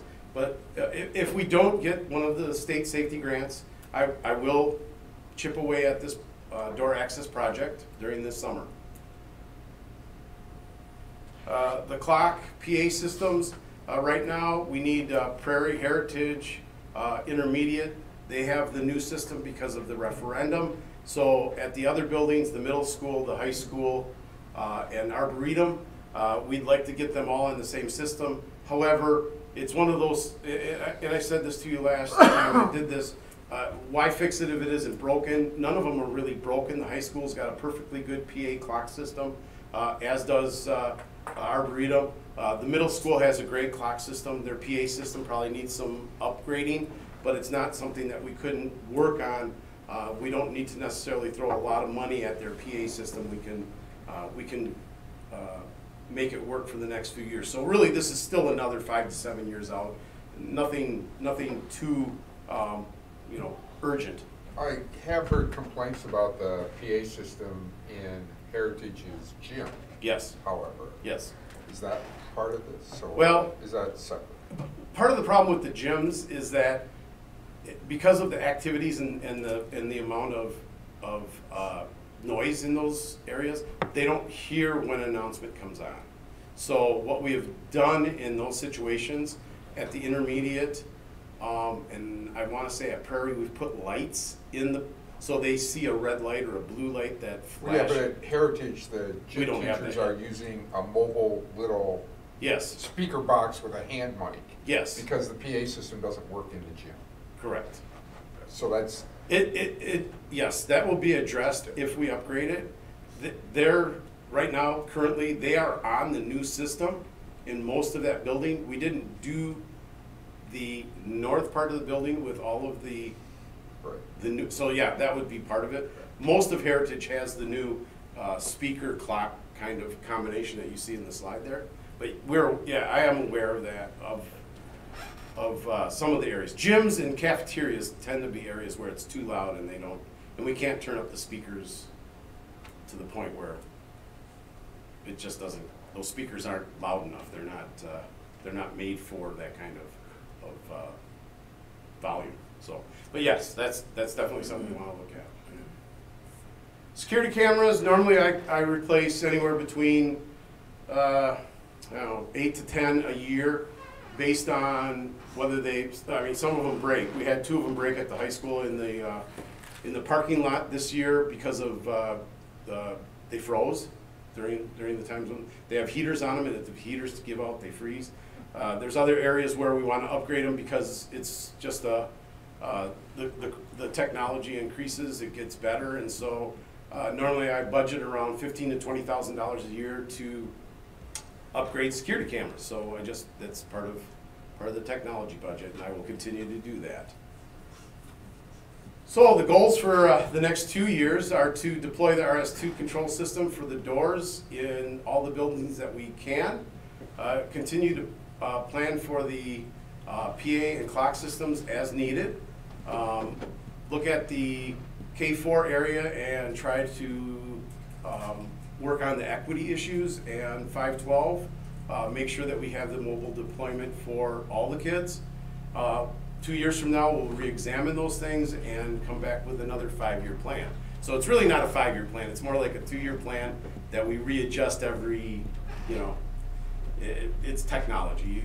If you try to think 5 years out, the money is good, but what technology is going to do is going to be totally different than what you think it's going to do.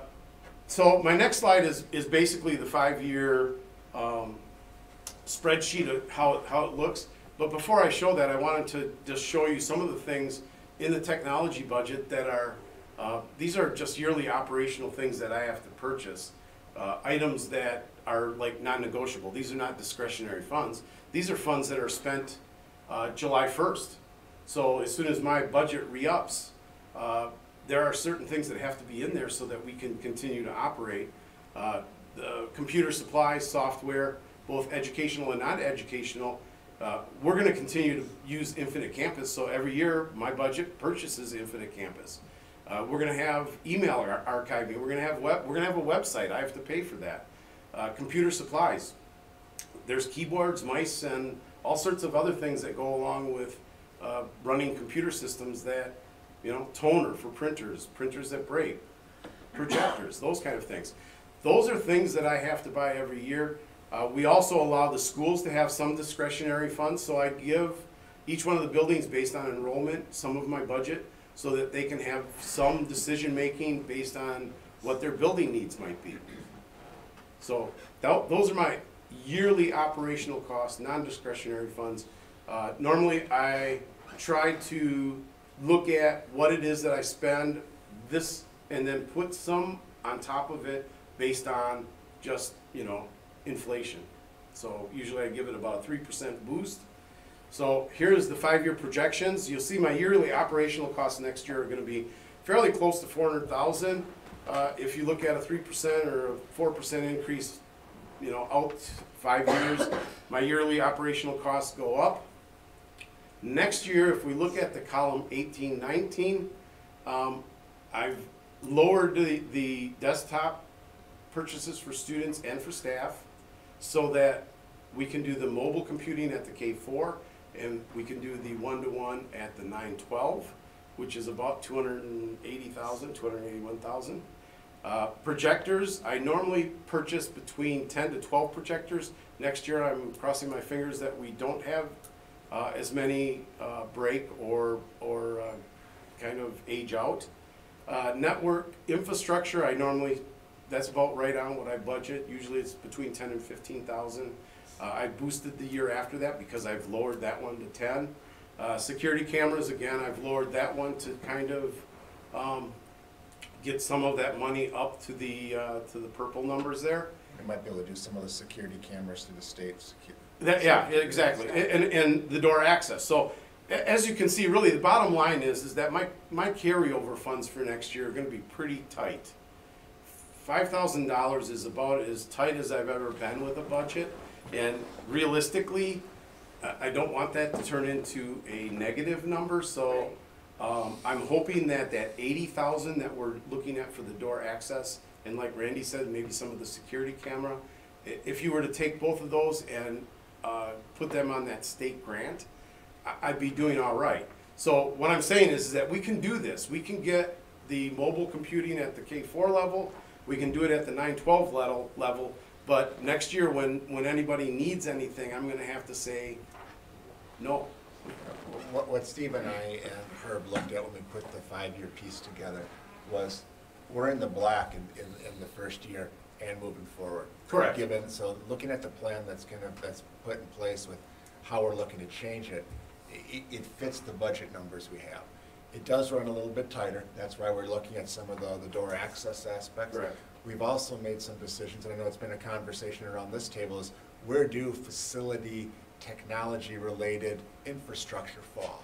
When we did the project with Findorf, with Joe's budget, we pulled a lot of the tech pieces out, didn't put it in there, right, and they fell into Herb's budget. But as Steve and I've talked, you have some opportunities here. This can be funded in a number of different ways. Right now, we've dropped that into Herb's budget, but I think longer term, we need to see where do we want those kind of infrastructural pieces that are part of the facilities to go. And I think we'll be able to access many of those, at least from the first year, through some of the state dollars.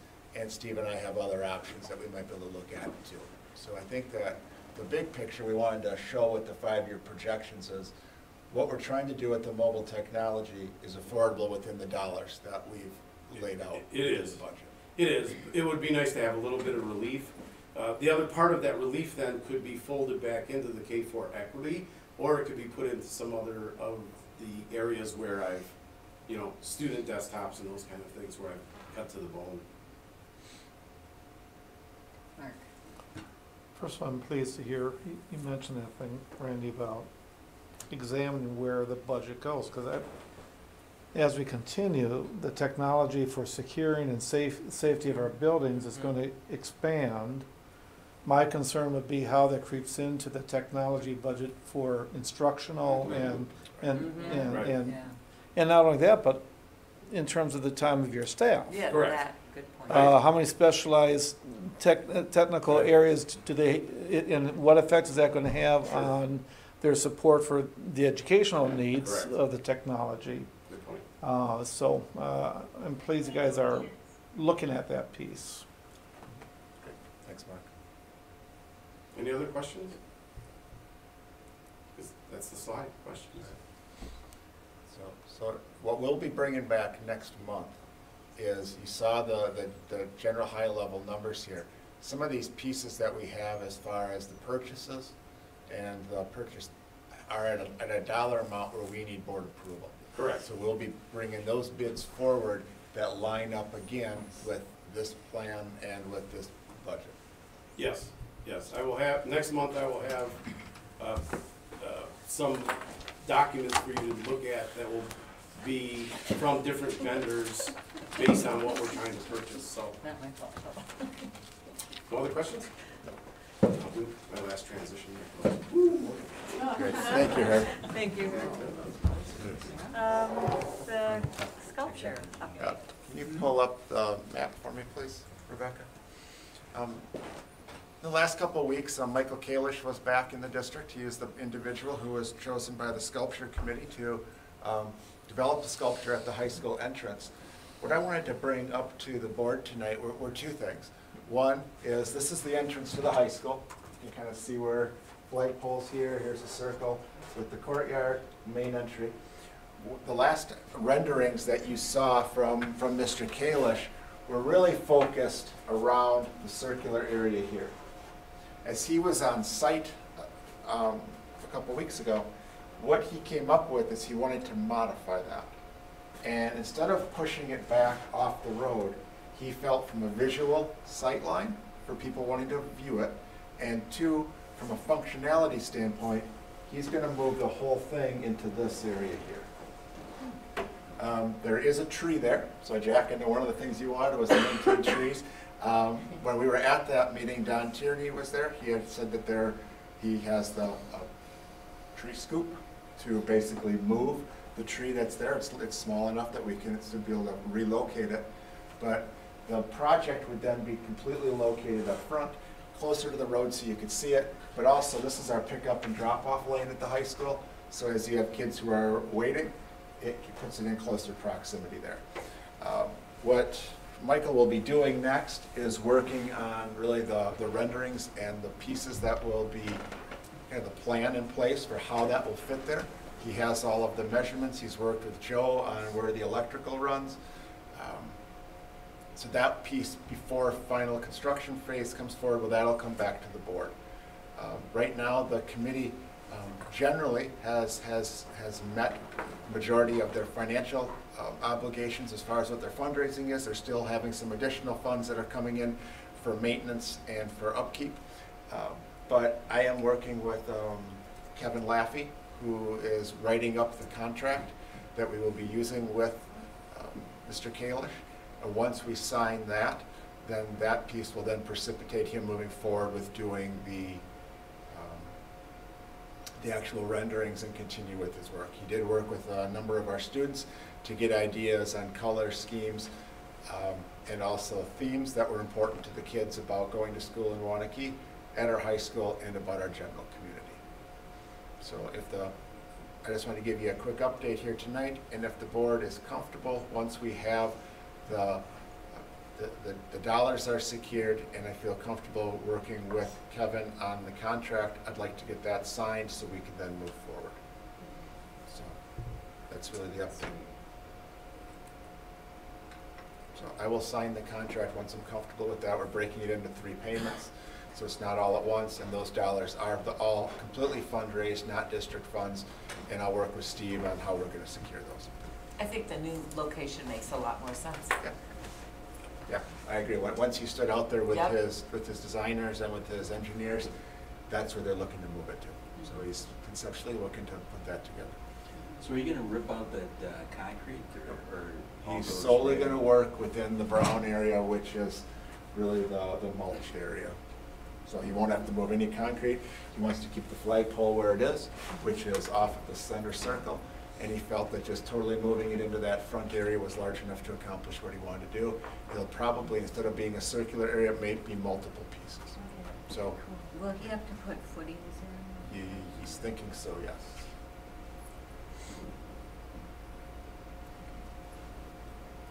All right. Very well, thank you. Down to committee reports. Curriculum committee. So I see in your packet an update of what we covered. Most of what we covered was informational in nature. Tim gave us updates on the textbook requests and the curriculum writing requests. We did not make final approval of those yet. Those will be coming back to you next month. The one item that probably will need to filter through the policy committee is we had started the launch with the online PE option, and I believe when we originally agreed to launch that concept, it was the feeling and the intent around the table is that students use that for one of the 3 classes, so half a credit. What's happening with enrollment over the summer that started out 20 students initially took it, close to 60 took it last summer, and they're getting requests for more like 90 for this summer. And some students are starting to request to be able to do it for 2 of their 3 sections. And so I think Mr. Kirsten would just like some help and reinforcement that we put through graduation policy guidelines that the intent is that that be to count for 1 of the 3 classes, 1/2 credit. So that will probably be working its way through policy. We discussed a little bit at the committee level. I'm curious to find out, I think we should use this as an opportunity to see why it is this particular option is so popular. So maybe there's something we can learn about current offerings or what the real issue is and how we could better address this. So I think they're looking to address that through like an exit survey with the kids who take the class. Correct. That's one way to do it.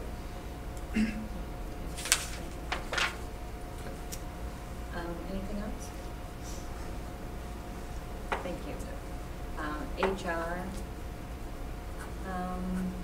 Connie, did you want to, we've had some great discussions.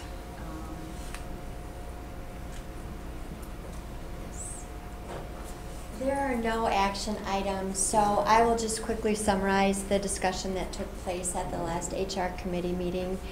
We were continuing the discussion about the vision for employee compensation and benefits, and it really centered around finding ways to move district employees beyond average pay. And so the committee is interested in looking at possibilities for doing that. They're also interested in looking at the possibility of improving post-employment benefits for classified staff. We will continue to have that discussion, work on it. Steve and I will be working on putting together an initial draft for review by the committee, and we'll continue to work on that. Probably will not schedule our next meeting until after all board committees have been established. Thank you. Questions? I guess I just wanted to add a comment based on the listening sessions I've been at the last couple of years, especially the one here at Bethel. I just think it's important that as we look at salary schedules, and I see here you're talking about steps for administrative staff and everything, I guess I'd like to see a more consistent overall policy between all employees. Groups. If we're using a point system for teachers, we can create a point system for everyone else. If we're using steps, then fine, let's use steps for everyone. Let's not have two different versions of how we're looking at pay, which is, I think, what our current problem is. By using the QTI study, we look at min, average, and max, which we don't look at for teachers. We look at points for teachers. So I think, from my opinion, the best thing we can do is create one overall system, and how you get your points may be different, but what the points mean may be similar, should be similar, between no matter what your classification is. And to me, that would make the most sense, and is a long-term goal, create the most equity among all the groups and allow pay increases to not look different from one classification to another. I think one of the things we're working on, Dave, is, and it's similarly along that they won't be perfectly aligned, but I think it's trying to get as, I think that was a conversation you and I had, was just trying to have a similar type of a look from each of the different groups, and then looking at then how do you move from the different levels. If you use the example of the minimal, midpoint, and max type piece, how do you move between those? The point system, and one of the pieces we're also looking at is how do we manage it, and how do you manage the point system? How do we look at professional development? What are the other pieces that might play into any of the systems for all the groups? So I think that the gist of the conversation is similar to what you just brought up, and I think what we're wrestling with is also how do you look at a point system, which we have for our teaching staff, which does have its unique areas to it, and how do maybe some of those components then fit in with each of the other groups. I'm not sure that they're all going to be completely congruent systems, but they certainly are going to have some of the same elements. Thank you. The insurance committee.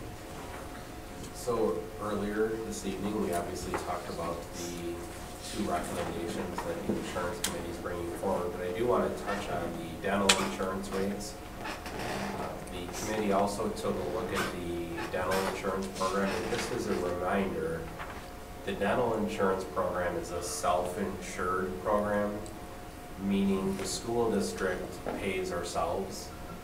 We take the dollars generated and put it into a separate, segregated account, but these funds are not paid to an insurance company, a traditional insurance company like you would see for health insurance. So one of the things we talked about at the insurance committee level is we are concerned that the balance in that segregated account is lower than what it has historically been. We've been operating with 5% rate insurance renewals for the last several years, which has left us with a balance that we don't think is high enough. We have in the past operated from anywhere between $20,000 to $35,000 in that account. Right now it's less than $10,000. In fact, has been less than that for the last couple of years. So at the insurance committee level, we are recommending a 10% rate increase. That would be approximately $60,000.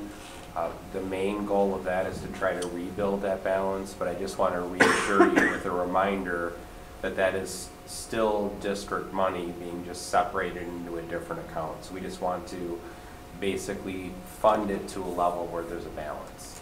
And so you'll see those three recommendations in front of you this evening. I'd be happy to answer questions on any of those three. What if we did a tooth wellness program? Okay. All right, I like that. Is that called a toothbrush? Yeah. Free toothbrush and floss. I think it's getting late. So can we take these all together? It's your Can I ask a question on the dental? So if you do a 10%, I mean, I'm assuming not everyone is taking the dental insurance, correct? That's correct. So if we do a 10% increase, is there a guess as to how many will drop out such that Well, I guess your claims are gonna go down more proportionally than, although usually the people who don't drop out are gonna be higher claims. It's sort of the infamous problem of self-insurance, people who need it more take it, and then the insurance pool gets to be a problem. I would say generally speaking, because of the overall low cost with dental insurance, and you think about the 12% contribution that an individual would have, it is very, very common for the majority of our staff that are eligible to take the dental insurance. As opposed to health insurance, where we do have with some employee groups a program to provide compensation if they don't select it.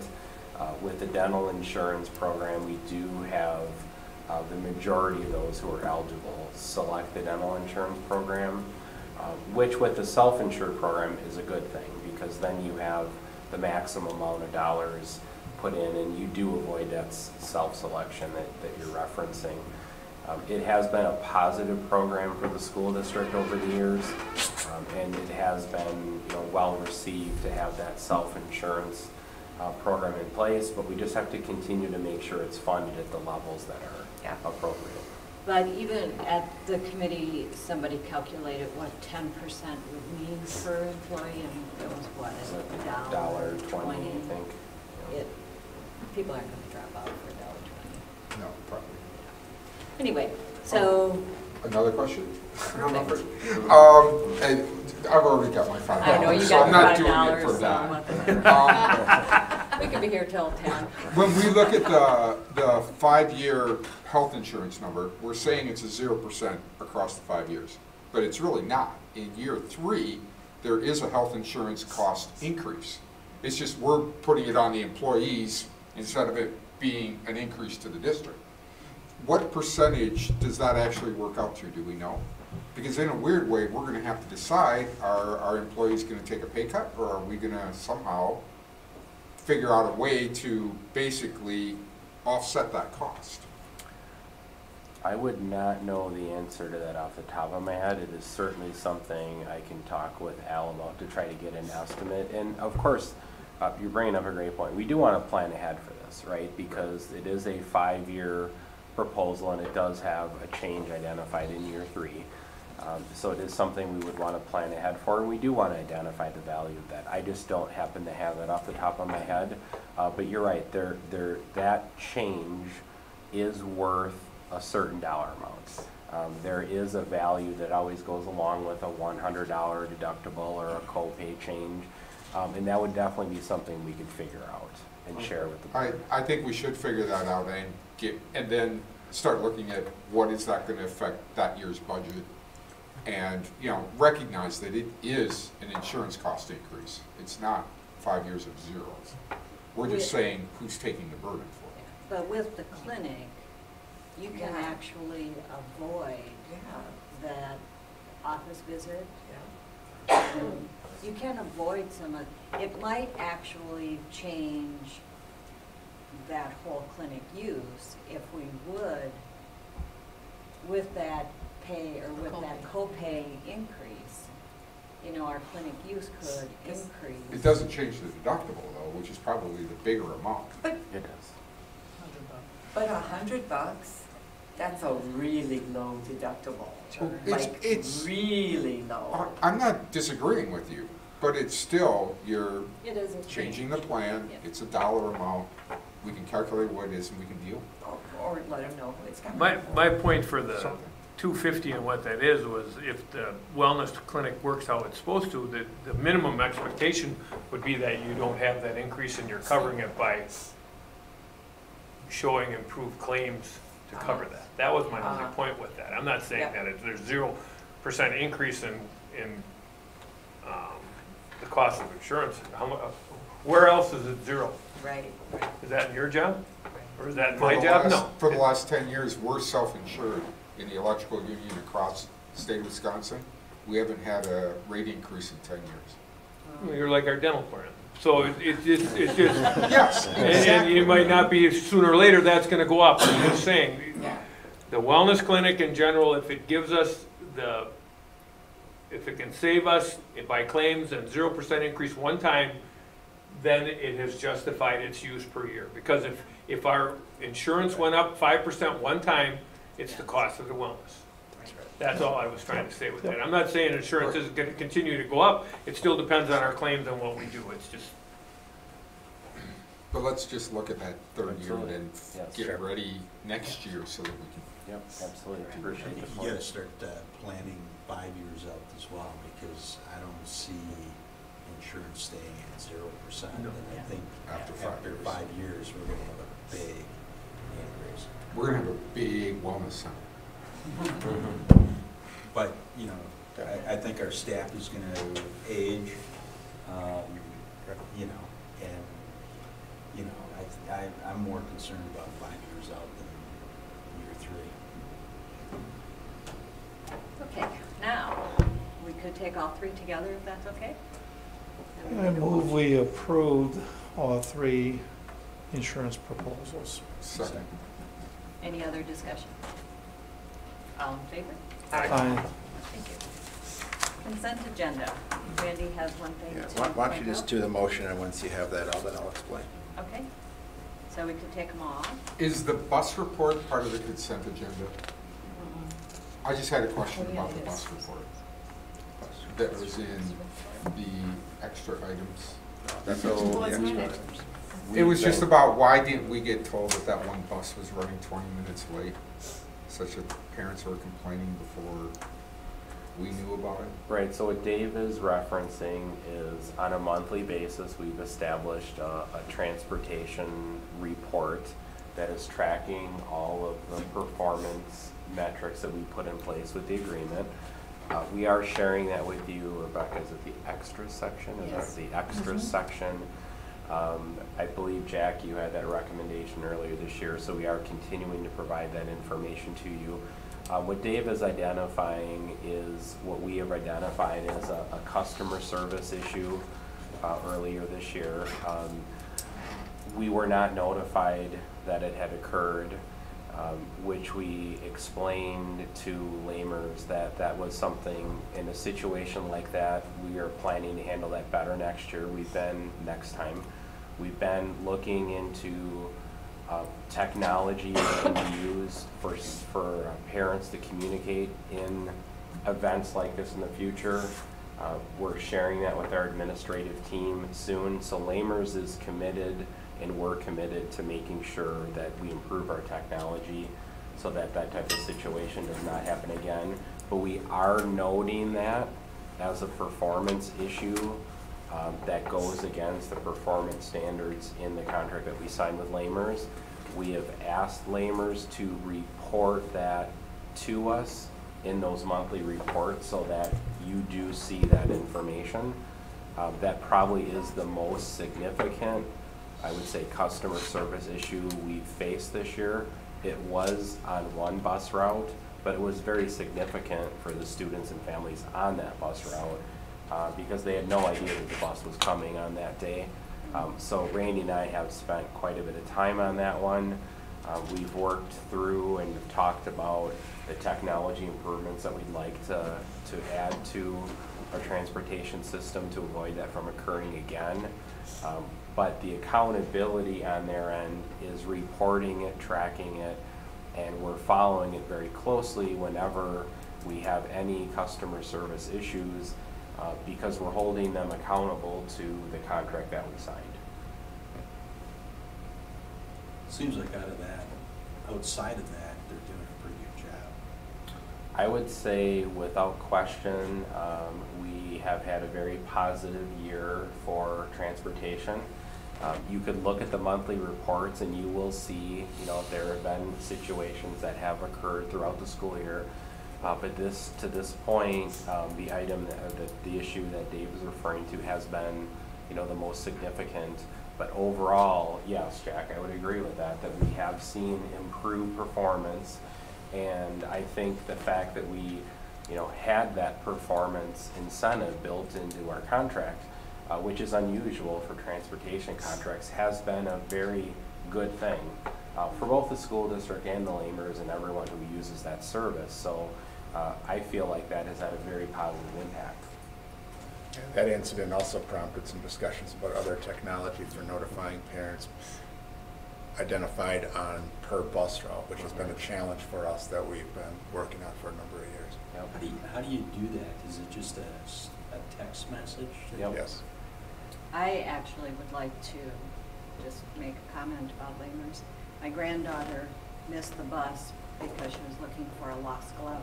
And I got a call from Jeremy before the bus came to warn me my granddaughter wasn't going to be on the bus. He was very proactive. It was. And he went and picked her up at school, and I said, well, I'll run and get her. And he goes, nope, we're taking a bus over there. They went and took the little bus over there, brought her home alone. I mean, very good service. Did they find the girl? No. It was, I gave it to her for Christmas, and she was very concerned about that. There you go. Okay, any other discussion?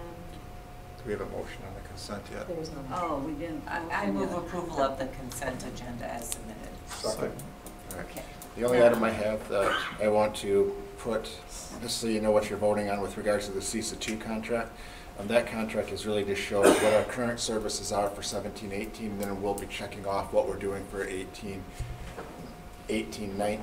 We're going to do the same services we did for this year, the assistive technology library, and the professional resource center, but we are not doing the dialogue with attorney. So that's an $850 item that we are removing. So otherwise it'll be the similar type of student services contract issues that we had in the past, minus the attorney piece. Any other discussion? Just 2 comments. The donation from Etta Adler, I saw her actually not too long ago. Mike Adler was a former board member, and I think for more than 50 years too. And then also congrats to the Rube Goldberg group for getting to Chicago. I mean, it's really. I was going to say the same 2 things, so double yay. Any other comments or discussion? All in favor of the consent agenda? Aye. Future board business? Yep, so you have the WSB items that are in your, for the spring workshops. If anybody has interest in attending any of those, please let Rebecca know. You also will see the reorganization form in front of you. So if you just want to fill that piece out and give that to Rebecca, that'll then be something that she can compile, and then on the reorganizational meeting she will provide that back to you so you know who is interested in which positions.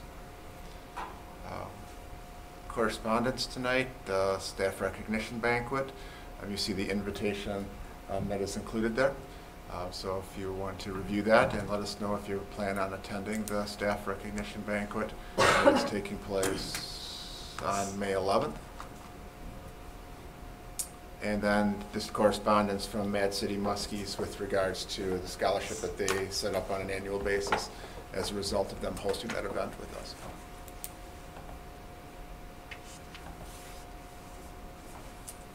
That's all I have.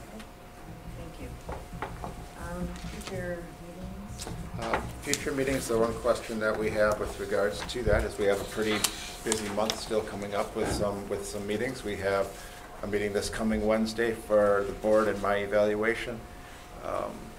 And then we have our reorganizational meeting early next month on the 7th, along with our special meeting with regards to curriculum.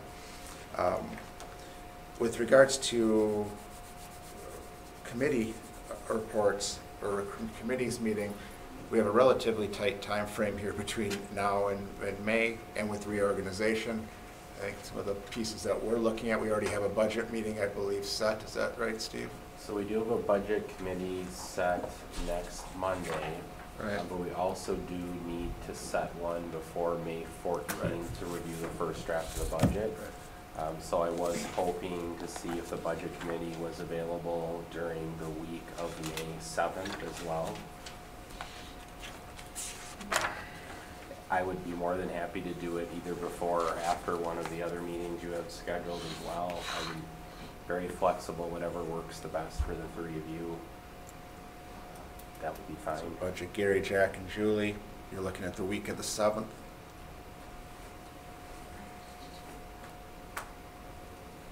do a morning one again, that's what's been working, so. I would prefer we stay away from Thursday mornings. If we could. About the 8th, Tuesday morning? Tuesday morning would. It's fine. Tuesday, what time, Steve?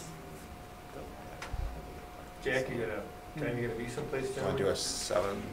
7:30 would be fine. 7:30 on the 7:30 is 8th, great. Steve? That's fine. And we will have a curriculum committee meeting also on the 8th at 4:45, so that can get added in there, I believe. All right. I mean, some of the other items I know that Dave, you and I have talked about a facilities meeting. Steve and I were talking with regards to that one. Since that is really a large planning meeting that we see coming up, looking at after we do our reorg and then having our committees restructured, that's kind of a kickoff to that piece. Does that work for you? I know you'd like to have it Put it sooner. off 2 months now. I have put it off 2 months. And that's what's gonna, I just don't want it to get to a year again. No, it won't. Because then we're gonna be. Yeah, I gotta revisit that May 8th. Can you do it on the 9th For the budget meeting? for the budget meeting? Fine by me. It's fine by me. I won't be able to be there. I have to speak at the retired educators breakfast that morning. But yeah, you can still have it that time. I think Steve's fine with That that. Monday morning, Jack, is Monday the 7th better? That would be better for me on the 7th. Monday's fine for me too. So 7:45 Yeah. 7:30 a.m.? Yeah. or 7:30, I'm sorry. Okay. Anything else? I think that's all we need right now. Okay, Peggy, motion to adjourn. Second. All in favor? Aye.